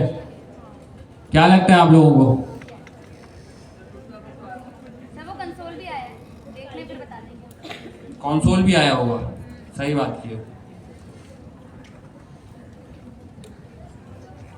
कंसोल प्रिंट किए हुए थे ना हमने।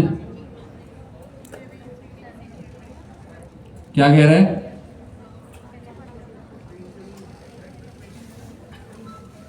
एरर आया भाई कोई, ये तो बड़ी गलत बात है।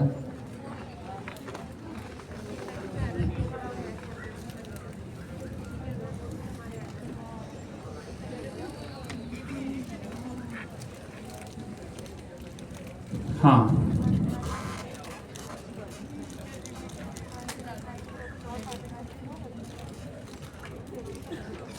तो कभी क्यों हुए थे, कौन से लास्ट टाइम में समझ नहीं आ रहा कुछ।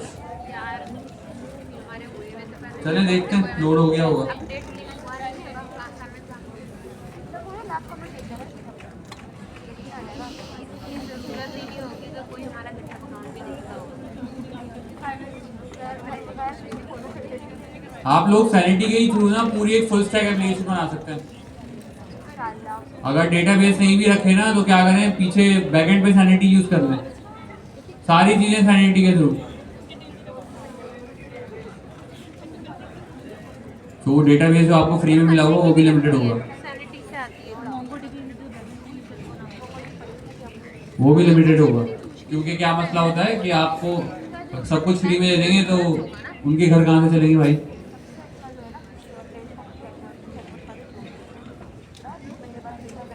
नहीं आया यार, वो हो गया है फेल। अब फेल की वजह देखते हैं। फेल की वजह के लिए सिंपल सी चीज़ यही है कि मैं टर्मिनल खाली करूं और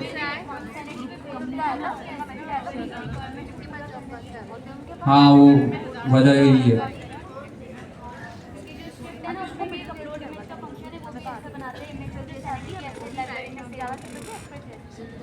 अगर हम इमेज प्रोवाइड ना करें,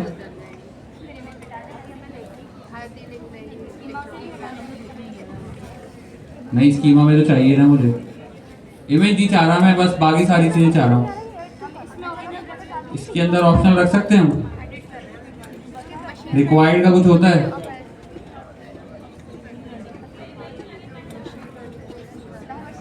देख लेते हैं भाई, दूसरे टैब पे आके how to I have design,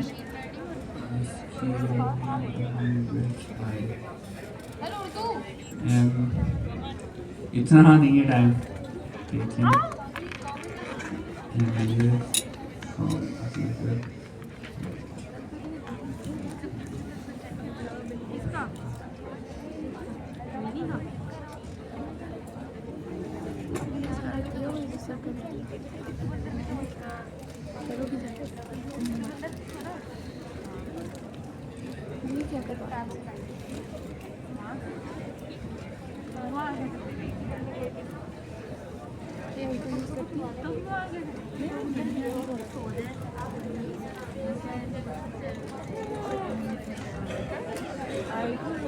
कुछ जब बीमार हो जाता बंदा तो मोबाइल ही इस्तेमाल करता है।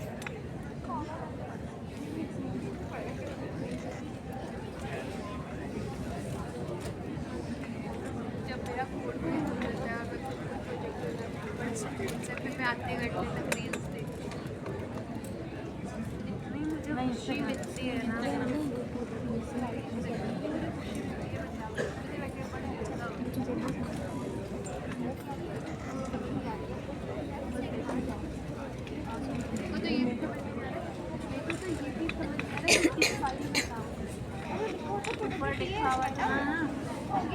वो क्या रहा है ये तो बताओ। आप करके देखते हैं, फिर समझते हैं कि क्या इशू है। अब की बार क्या हो रहा है, अगेन कोई एरर लग रहा है।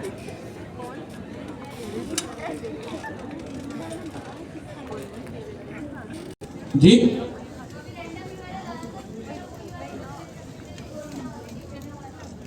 कौन सा?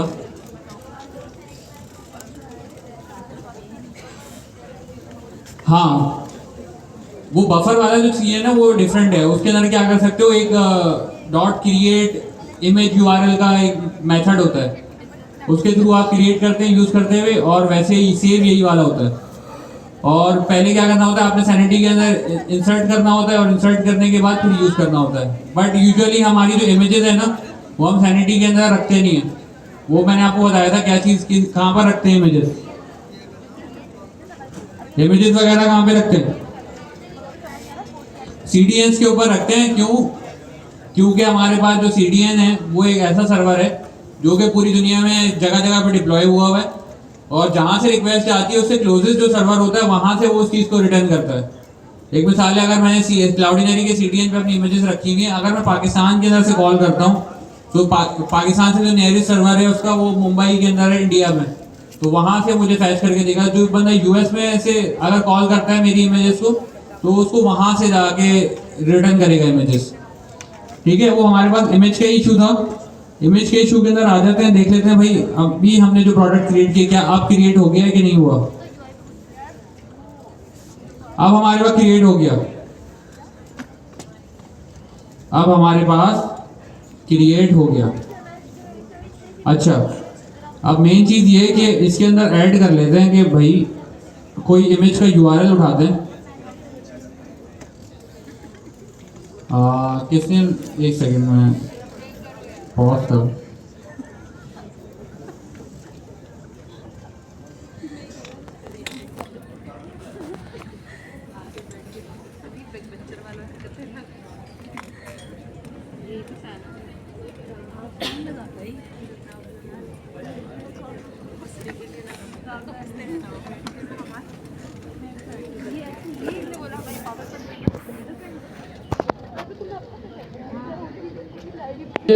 ठीक है, अच्छा अभी हमारा क्या सीन हो रहा था, इशू आ रहा था हमारी स्क्रिप्ट के अंदर कि इमेजेस जब अपलोड कर रहे थे, इमेजेस की जो सपोर्ट है ना वो क्या है कि वहां पर हम URL प्रोवाइड कर रहे थे।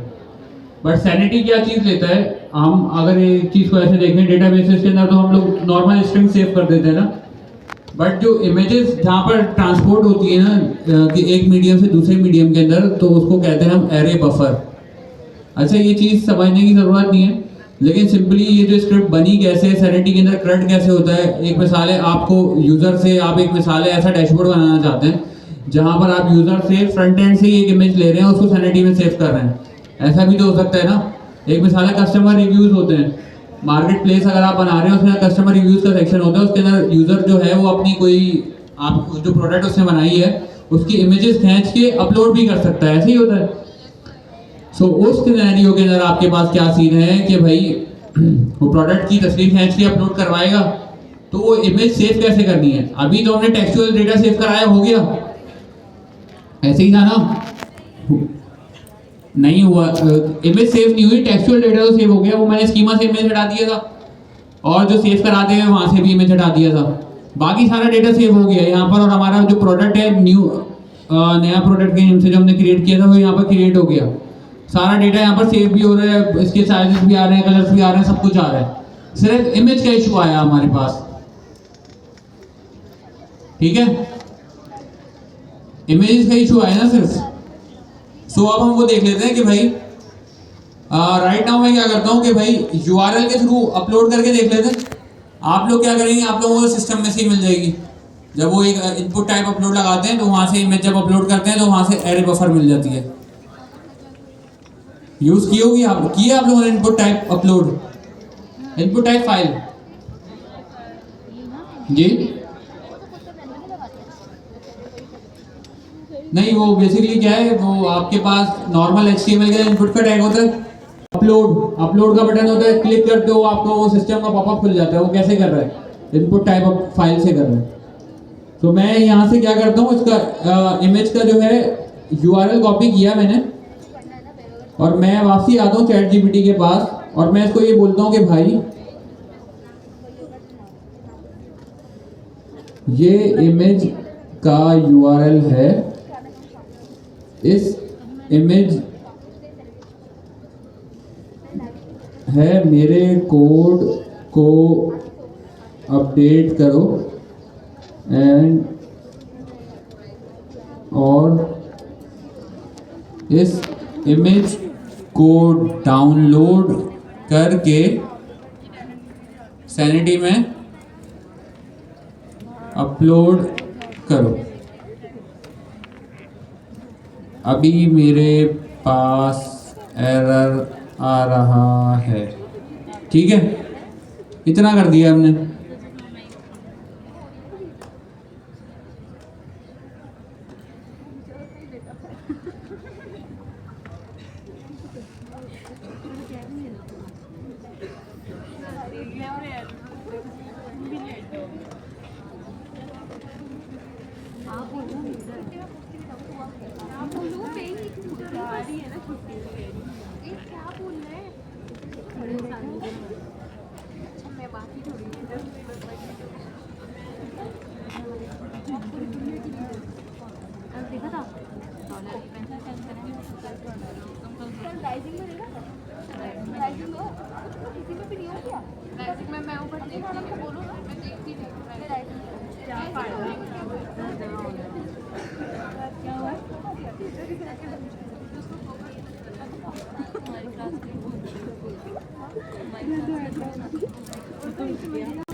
अब हम उसका कोड देख लेते हैं कि भाई उस कोड में हो क्या रहा है। देखिए, इमेजेस को जो सैनिटी यूज़ करता है ना, सैनिटी अपने पास एक अलग साइट पे सेव करता है, और जो टेक्सचुअल डेटा होता है वो अलग जगह पे सेव करता है। अच्छा, इमेजेस के अंदर क्या है, सैनिटी अपने पास इमेज ले लेता है, और उसके अंदर क्या होता है, वो उसके अगेंस्ट में आपको इसको एक रेफरेंस ID देता है इमेज की, और वो आपको रिटर्न कर देता है जब आप उसके अंदर इमेज अपलोड करते हो। क्लियर है? तो जैसे ही आप इमेज अपलोड करते हो वो आपको ID मिलेगी, और ID जैसे ही वो आपको मिलेगी तो आपको अपने क्या करना है, जो प्रोडक्ट स्कीमा जब आप क्रिएट कर रहे हो, जो यहाँ पर क्रिएट कर रहे हैं ना, एक मिसाल है इस जगह पे, तो इसके अंदर हमने क्या किया करना है, रेफरेंस के अंदर इमेज की, अपलोडेड इमेज की जो ID है वो पास करनी है। अच्छा, यहाँ तक का तो कोड हमने देखा हुआ था। अब हम देख लेते हैं कि भाई इमेज अपलोड करते हुए कौन कौन से स्टेप्स होते हैं। बहुत सारी चीज़ें समझ में नहीं आएंगी क्योंकि वो हमने अभी तक पढ़ी ही नहीं है, और सिस्टम रिलेटेड चीज़ें वो पढ़ने की नीड भी नहीं होती। वो बंदा जब काम करता है तो सीख रहा होता है। जैसे कि हमने क्या किया, इमेज का URL मुझे मिला था, इमेज के URL को लेके मैंने एक फैच की रिक्वेस्ट की। फैच करने से क्या होगा, उसको अगर हम HTML को फैच करते हैं तो जिस टाइप की जो डॉक्यूमेंट होती है वो फैच होके आ जाती है। अगर HTML के अंदर है तो HTML आ जाएगी, इमेज होगी तो उसकी बाइनरी फॉर्मेट के अंदर उसका कोड आ जाएगा इमेज का। अगर हमारे पास API होगी तो JSON के अंदर आ जाएगी। क्लियर है? हमें पता था हम इमेज फैच कर रहे हैं, तो हमने इसको पास करने के लिए कौन सा मेथड कॉल किया, एक एरे बफर का एक मेथड होता है, फॉर्मेट होता है, जिसके अंदर हम इमेज के जो बाइनरी फॉर्मेट आता है उसको कन्वर्ट करते हैं। फिर क्या किया, बफर फ्रॉम करके हमने यहाँ पर अपलोड कर दिया सैनिटी के अंदर, client.assets.upload, इमेज बताया, फाइल नेम बताया, अपलोड कर दिया। उसके अंदर से हमें क्या मिला, एसेट की ID मिली, वो हमने अपने फंक्शन में से रिटर्न करवा ली। और रिटर्न करवाने के बाद हमने कहाँ सेव कराया इसको, यहाँ पर इमेज का जो हमारे पास आ रहा है टाइप इमेज, एसेट के अंदर टाइप रेफरेंस, और रेफ के अंदर उसकी ID। ये क्लियर है? क्रिएट हो गया। क्रिएट करते हुए विदाउट इमेज तो हमने पहले ही देख लिया था, लेकिन एक चीज़ मेरे जहन में आ रही थी कि खुदा ना खासा इमेज अपलोड करनी पड़े, सो वो कैसे होगी वो भी चीज़ अब आपको एक मिसाल है, इजीली आप लोग जनरेट करके यूज़ कर सकते हैं। ये चीज़ क्लियर है? सर रिवाइज करा दो। अच्छा, अब दो मेथड कौन से रह गए? अपलोड और अपडेट और डिलीट। ठीक है, अब मेरे पास ये सेम खुला हुआ है यहाँ पे, जो हमारा पूरा ये प्रोडक्ट है जो मैंने क्रिएट किया था एप्पल की इमेज की URL देके, और वो यहाँ पर ऐड हुई है। अच्छा, यहाँ से मैं वेरीफाई करा देता हूँ कि इमेज का जो मैंने URL यहाँ पर दिया है ना, ये वो यही है जो कि इमेज आपको अभी यहाँ पर शो हो रही है। ठीक है, तो उसने क्या कि इमेज के URL से ले रही है, जब आप अपलोड करोगे तो वो भी हो जाएगा, वो भी बहुत सिंपल सी चीज़ है, वो आप हैंडल कर लोगे। अच्छा, अपडेट का क्या करें? आप अपडेट के लिए फिर से प्रॉम्प्ट लिखते हैं कि भाई मैं अपने प्रोडक्ट की डिस्क्रिप्शन अपडेट करना चाहता हूँ, तो मुझे बताओ कि कैसे करते हैं। अगर मैं इसको यहाँ पर ये सिंपल से प्रॉम्प्ट दूंगा तो ये उसके अगेंस्ट में मुझे पूरी उसकी जो प्रोसेस है वो जनरेट करके देगा कि भाई कैसे होगा। तो जैसे हम वहाँ पर पहले हमने क्लाइंट डॉट फैच किया था, उसके बाद क्लाइंट डॉट क्रिएट किया था। अब ये जो अपडेट करने के लिए जो मेथड है ना, वो है हमारे पास क्लाइंट डॉट पैच। पैच के अंदर वो क्या चीज़ लेता है मुझसे? प्रोडक्ट की आईडी, और क्या चीज़ पूछा है? दूसरी चीज़ सेट क्या करते हैं? डॉट पैच का मेथड कॉल किया पहले, फिर उसके बाद उसने कौन सा किया? डॉट सेट का, और फिर डॉट कमिट से उसने सेव कर दिया। तो जैसे ही डॉट कमिट करेंगे हम, तो वो हमारे पास आके सैनिटी के अंदर चीज़ सेव हो जाएगी। ये चीज़ क्लियर है? इसको रन करके देख लेते हैं अपने पास कि भाई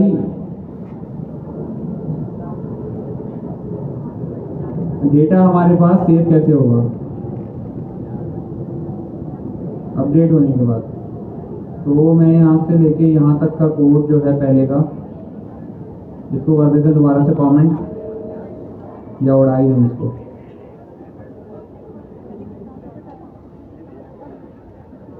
ठीक है, और हमारे पास क्या चीज़ आ रही है यहाँ पे? प्रोडक्ट की आईडी ले रहे हैं हम और न्यू डिस्क्रिप्शन ले रहे हैं। अच्छा, डिस्क्रिप्शन जो यहाँ पर हमने लिखा है ये कहाँ से आएगा? स्कीमा के अंदर जो हमने यहाँ पर इसका नेम बताया है यहाँ से। क्लियर है? जो डिस्क्रिप्शन हम अपडेट करते हुए यहाँ पर बता रहे हैं वो यहाँ से आएगा स्कीमा के अंदर, जो नेम हमने बताया है यहाँ से। यहाँ से क्लियर है? ठीक है। अच्छा, अब प्रोडक्ट आईडी कहाँ से आएगी? पहली बात तो ये कि प्रोडक्ट आईडी ये होती क्या है?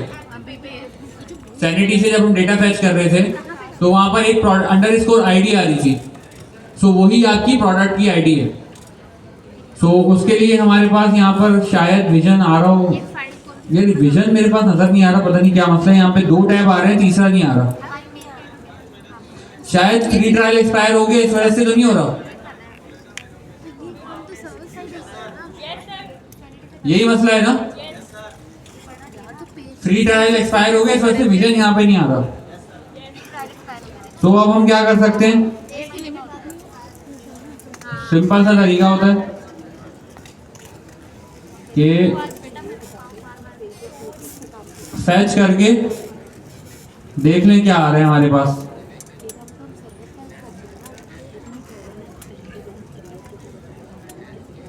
पहले फैच कर लेते हैं, फैच करने के बाद हमारे को मिल जाएगी इसकी आईडी क्या है।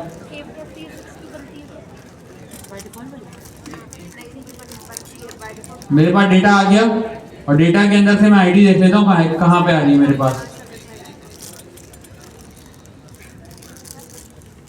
ये रही आईडी, नजर आ रहा है डेटा?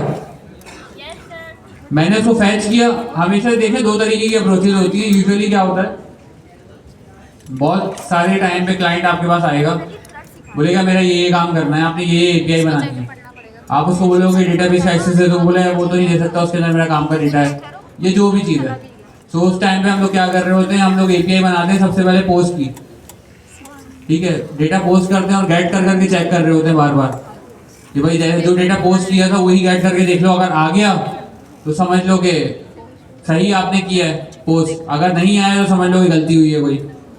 सो इस वजह से हमने यहाँ पे क्या किया, हमने अपनी ये आईडी कॉपी की, और आईडी कॉपी करने के बाद मैं क्या करूँगा, यहाँ पे आईडी को प्रोवाइड करके अपनी यहाँ पर प्रोडक्ट की जगह पे, और चेक करते हैं कि भाई इज इट रनिंग और नॉट, चलना तो चाहिए।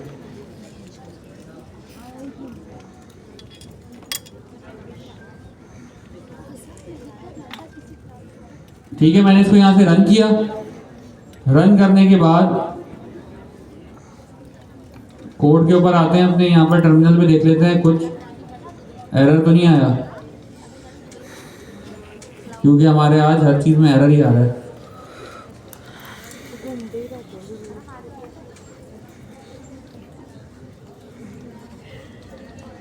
देखते हैं। अच्छा जी,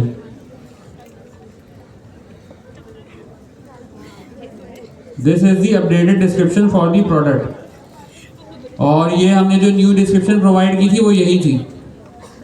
इसको अपडेट करते हैं, दोबारा से रन करके देखते हैं। This description is updated during class, सही है। अब इसको रन करके देखते हैं और अपडेट करके देखते हैं।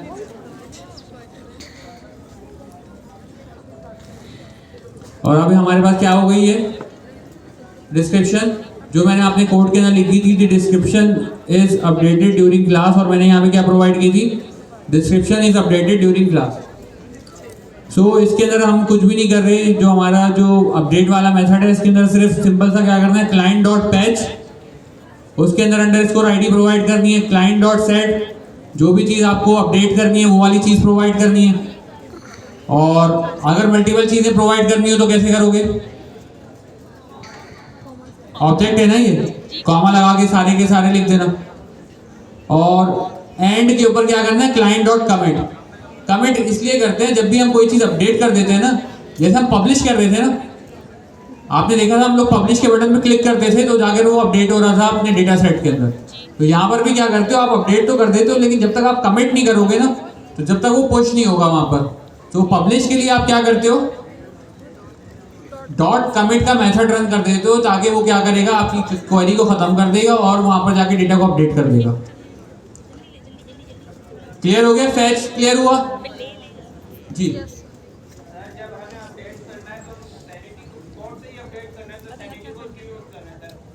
सैनिटी को क्यों यूज कर रहे हैं, कर सकते हैं, बिल्कुल कर सकते हैं। अच्छा, 2-3 चीज़ें कि हम लोग क्यों कर रहे हैं। अच्छा, हमारा जो गोल है ना, हमें ये करंट पढ़ाना नहीं था सैनिटी का, ठीक है, लेकिन ये पढ़ाने की ज़रूरत इसलिए पड़ गई है क्योंकि हमारा जो ई कॉमर्स का मार्केट प्लेस जो आप लोगों को बनाने के लिए दिया हुआ है ना, उसके ऊपर जो मेन रोल है वो सैनिटी का है। क्योंकि अभी तक आप लोगों को बैकएंड पढ़ाया नहीं गया, और बैकएंड भी जो हम पढ़ाएंगे वो बहुत मिनिमल आपको एक तरीके से अंडरस्टैंडिंग देने के लिए पढ़ाएंगे, ताकि आप लोगों को एक अंडरस्टैंडिंग हो जाए, ताकि नेक्स्ट क्वार्टर में जब आप जाओ तो बैकएंड आपको कोई नई चीज़ ना लगे। भले से पाइथन होगी, वो एक डिफरेंट लैंग्वेज होगी, लेकिन बैकएंड तो एक बैकएंड ही है ना, उसके अंदर कोई इतने ज़्यादा चेंजेस नहीं होते। सो एक मिसाल है, हमने प्रोडक्ट्स का डेटा था, वो तो हम आप सही कह रहे हो कि हम लोग जो है ना अपडेट भी कर लेंगे वहाँ से और ऐड भी कर देंगे, ठीक है। ब्लॉग्स का डेटा को देख लो तो ब्लॉग्स का डेटा भी हम वहाँ पर ऐड भी कर देंगे और अपडेट भी कर देंगे। एक मिसाल है प्रोडक्ट्स के केस में कि वहाँ पर ना आपने इन्वेंट्री भी लिखी हुई है उसकी, कि भाई आपके पास इतने नंबर ऑफ, एक मिसाल है जब आपने स्टार्ट किया तो आपके पास 200 प्रोडक्ट थे डे के स्टार्ट पे, ठीक है। आपके पास 200 प्रोडक्ट पड़े हुए हैं आपके घर पे, और आप एक मिसाल है टी शर्ट्स बेचते हो, 200 टी शर्ट पड़ी हुई हैं, और आप प्रोडक्ट के आपके ई कॉमर्स के ऊपर आप ऑर्डर रिसीव कर रहे हो, तो आप वहाँ पर इन्वेंट्री दिखाओगे भी कि भाई मेरे पास 200 की इन्वेंट्री है, ठीक है। वो आपने हैंड से वहाँ पर लिख दी, सही बात है आपकी। व्हाट इफ आपके पास ऑर्डर्स आ रहे हैं, अब आप क्या बार बार मैनुअली जाके तो अपडेट करोगे नहीं, तो वो जो अपडेट करना है ना आपको कोड के थ्रू, वो आप इस तरीके से कर सकते हो कि इन्वेंट्री को आप अपडेट कर दो। जैसे ही आपकी इन्वेंट्री 0 के ऊपर आ जाए तो आप अपने फ्रंट एंड पे लॉजिक बस लगा सकते हो कि this product is sold out, अब हमारे पास इन्वेंट्री के अंदर ये प्रोडक्ट नहीं है। वरना क्या होगा, आपके पास 200 टी शर्ट है एक मिसाल है, और इंशाल्लाह आपके पास एक मिसाल है 400 ऑर्डर आ गए, 200 ऑर्डर कहाँ से दोगे आप, इन्वेंट्री ही नहीं है। जी, लेकिन जो आपकी सेल हो रही है वो सेल आपकी सैनिटी में रिकॉर्ड थोड़ी हो रही है, वो तो डेटाबेस में जा रही है, स्ट्राइप से पेमेंट हो रही है, एक मिसाल है, वो तो वहाँ से हो रही है ना। इन्वेंट्री कैसे मैनेज होगी, सवाल ये है।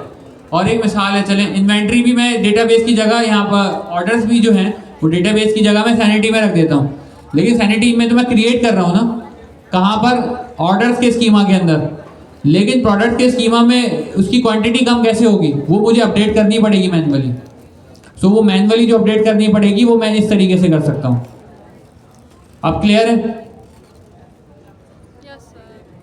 क्लियर है अब कि अपडेट क्यों कर रहे हैं थ्रू कोड? इसके अंदर सिंपल सी एक चीज होती है कि हर चीज की एपीआईज भी प्रोवाइडेड होती है, कंसोल भी प्रोवाइडेड होता है।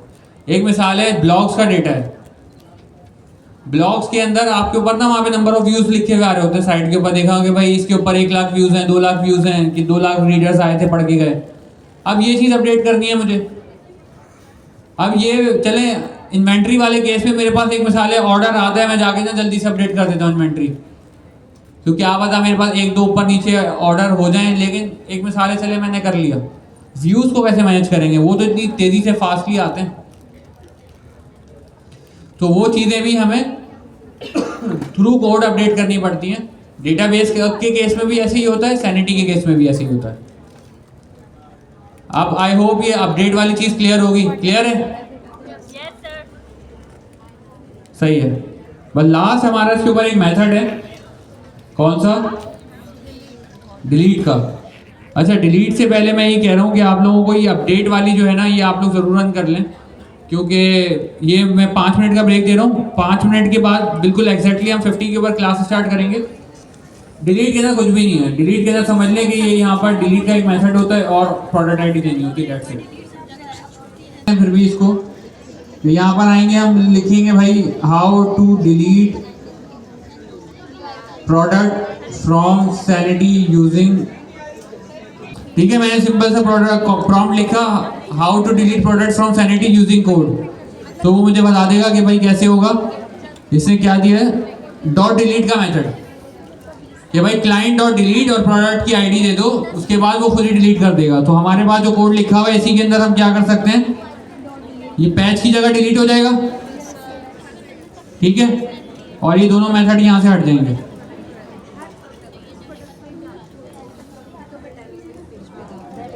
और मैंने यहाँ पर अपनी प्रोडक्ट की आईडी बताई हुई है, तो इसको रन करके देख लेते हैं और अपने सैनिटी में चेक कर लेते हैं कि भाई प्रोडक्ट डिलीट खुद ही हो गया। क्यों? क्योंकि वो उसको ऑटो में रन कर देता है।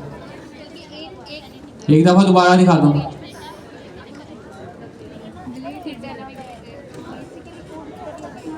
पैच पे गए, पैच भी नहीं होगा क्योंकि अपडेट भी हो गया और डिलीट भी हो गया। This document has been deleted लिखा हुआ आ गया। हुआ क्या कि कंपोनेंट के अंदर मैंने हार्ड कोड किया हुआ ना, यहाँ पे जैसे ही कोड अपडेट करते हैं तो रिएक्ट रीरेंडर करता है, कोड रन हुआ, उसने डिलीट कर दिया। तो इसका ये एक सिंपल सा मेथड था डॉट डिलीट का, उसके अंदर क्लाइंट डॉट डिलीट करेंगे, प्रोडक्ट आईडी आप पास करेंगे और उसके अंदर प्रोडक्ट आईडी जैसे ही वो कोड रन करेंगे वो उसको डिलीट कर देगा सैनिटी में से। 4 मेथड्स हैं जो अभी हमने इसके अंदर देखे हैं, dot fetch, dot create, dot patch और डॉट डिलीट। ये 4 मेथड्स हैं जिसके अंदर हमने थोड़ी सी लंबी की, आई नो, लेकिन ये है कि वो सारा प्रोसेस चला कर देख लिए एक दफ़ा।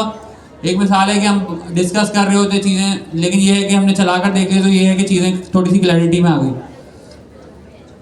इससे रिलेटेड किसी का कोई क्वेश्चन? देखिए मैंने पूरी अप्रोच करके दिखाई है, अब कोड तो बनता ही नहीं है। अब तो मैंने प्रॉम्प्ट लिख के दिखा दिए, मतलब समझ लें कि मैंने छाप के दिखा दिए। ये छोटे छोटे से स्टेप्स हैं कि ये जो सिखाए जा रहे हैं ना, ये एक क्लास रखनी थी इसके ऊपर, तो मैंने आज सोचा कि आज ही रख देते कि भाई ये जो चीज़ें हैं ना, ये अप्रोचेस होती हैं कोड करते वक्त। एक मिसाल है कि आपके पास एक बग आ गया, मेरे पास क्या बग आ रहा था अभी राइट नाउ, मेरी इमेज अपलोड नहीं हो रही थी और मैं राइट नाउ तकरीबन 700-800 बंदों के सामने बैठा हूँ, अब इमेज अपलोड नहीं हो रही है, एक एम्बैरेसमेंट का माहौल बन गया है मेरे लिए। अब मैं क्या करूँ, घबराऊँ?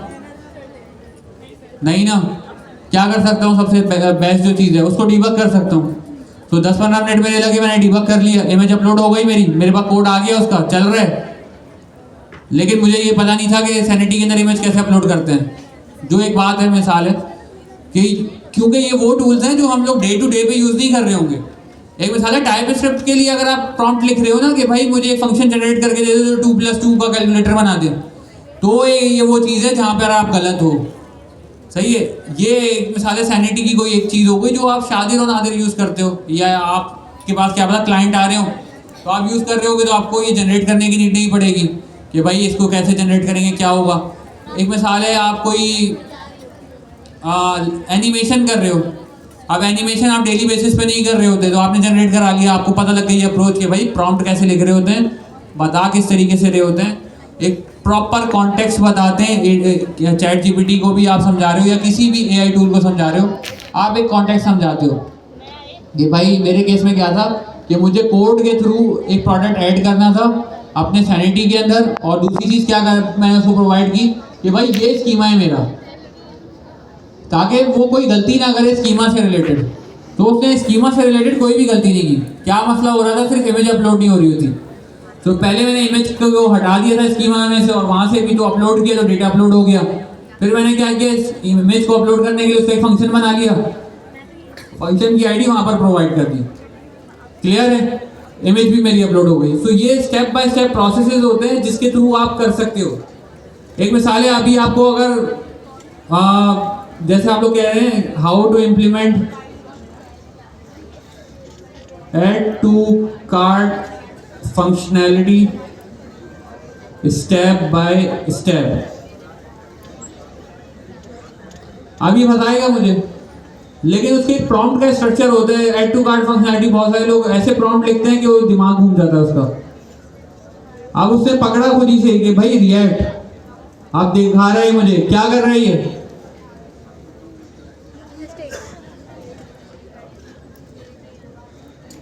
इससे कैसे बता दिया मुझे, ये कह रही समझे शायद मैंने जो है ना डेटाबेस के अंदर लिखना है, प्रॉम्प्ट के अंदर गलती थी मेरे, क्लैरिटी नहीं है ना। जो मेरा प्रॉम्प्ट है इसके अंदर क्लैरिटी है कि भाई ये स्टेप बाय स्टेप तो लिख दिया, ये सेफ कहाँ होगी। क्योंकि बहुत सारे जो प्रोवाइडर्स हैं वो क्या करते हैं, डेटाबेस में भी मैनेज करते हैं कार्ड को, जैसे शॉपिफाई है। अच्छा, मैं यहाँ पे क्या कर सकता हूँ, I want to manage it on front end using React context API. अब प्रॉम्प्ट के अंदर थोड़ी सी क्लैरिटी है। अब देखते हैं क्या करता है वो।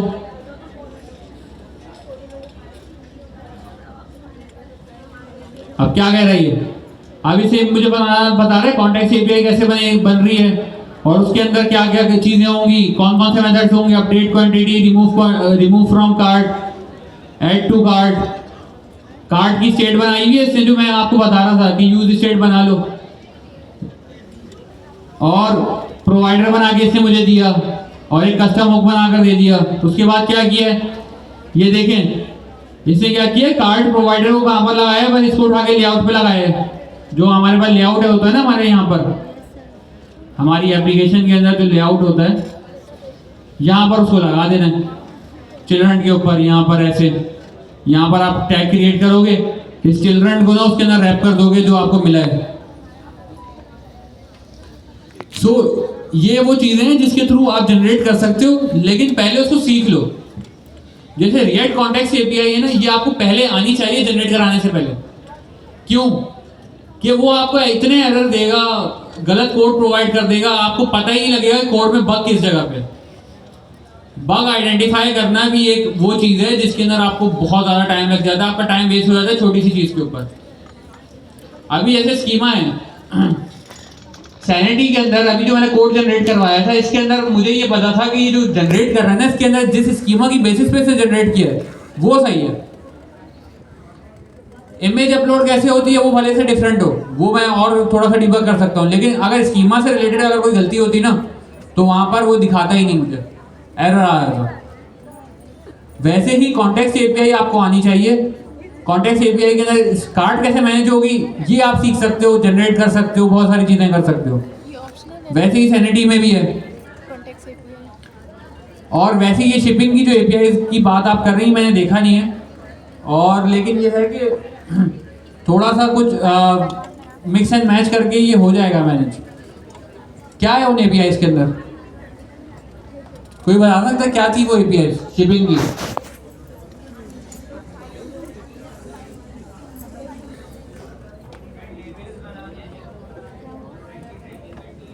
सो प्रोडक्ट की ट्रैकिंग किस बेसिस पे हो रही है? प्रोडक्ट आप प्रोवाइड कर रहे हो उसको,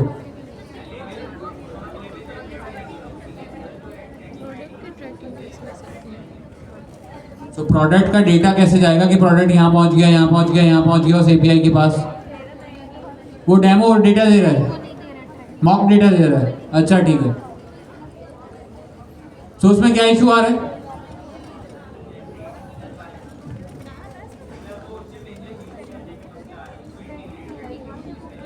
वो सारा बिलाल ने करवाया है वो,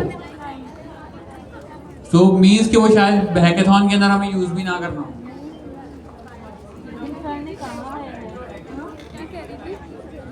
हाँ फॉर प्रैक्टिस भी लिखा है उसके आगे,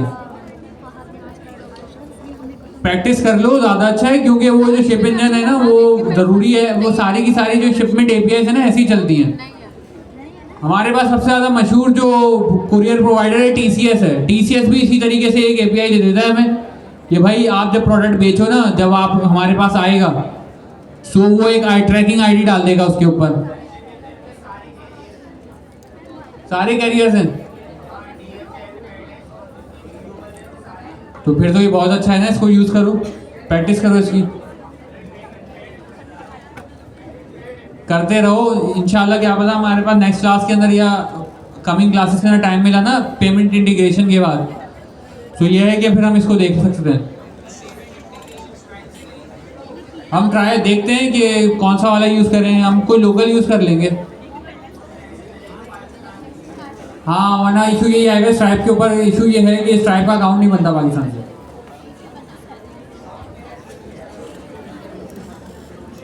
स्ट्राइप के अकाउंट के अंदर यही होता है कि वो थोड़ा सा ट्रिकी वे होता है, बैक डोर से आप अकाउंट क्रिएट कर लेते हो, लेकिन वो हर कोई नहीं कर पाता। सिंपल सा वे है, किसी भी कोई भी अकाउंट आपके कंट्री के अंदर सपोर्टेड नहीं है ना, तो मैं दिखा देता हूँ वो क्या मांगेगा आपसे अकाउंट क्रिएट करते वक्त। दो चीज़ें मांग सकता है वेरिफिकेशन के लिए, ईमेल मांगेगा उस कंट्री की और फ़ोन नंबर। ईमेल के लिए क्या कर सकते हो आप, टेम्प मेल, तो यहाँ पर आपको डिस्पोजेबल ईमेल्स मिल जाती हैं और यहाँ पर उसका इनबॉक्स मिल जाता है। ईमेल प्रोवाइड कर दो, उसके ऊपर ईमेल भेजेगा, वो इस इनबॉक्स के ऊपर आपको नजर आ जाएगा। ऐसे ही मिलता है आपको टेम्प फोन नंबर। अब टेम्प फोन नंबर है ना, ये भी वेबसाइट है, यहाँ पे भी फोन नंबर्स पड़े हैं। आप कंट्री सेलेक्ट कर लो, आप यहाँ से यूनाइटेड स्टेट्स से जाइए, यूनाइटेड स्टेट्स पे आपने क्लिक किया, फ़ोन नंबर्स आ गए, क्लिक करके फ़ोन नंबर वो खोल लो, उसका इसके अंदर इनबॉक्स आना चाहिए जी। कॉपीराइट का अच्छा, ये जो होते हैं ना ये टेम्परेरी होते हैं, सो इसको ना आप यूज़ नहीं कर सकते for long term.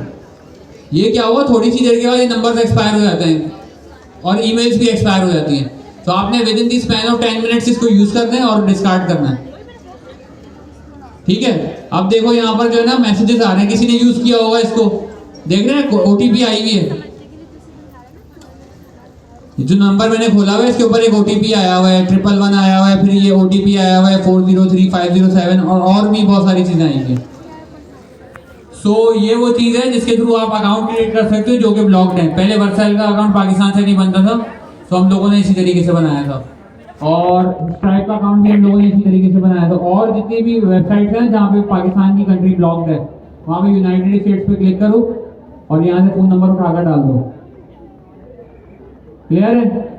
So best of luck for hackathon, और इंशाल्लाह नेक्स्ट क्लास के अंदर फिर देखते हैं राउट हैंडलर्स वगैरह देखेंगे, या हम लोग स्ट्राइप या पेमेंट इंटीग्रेशन देखेंगे। ठीक है, अल्लाह हाफ़िज़।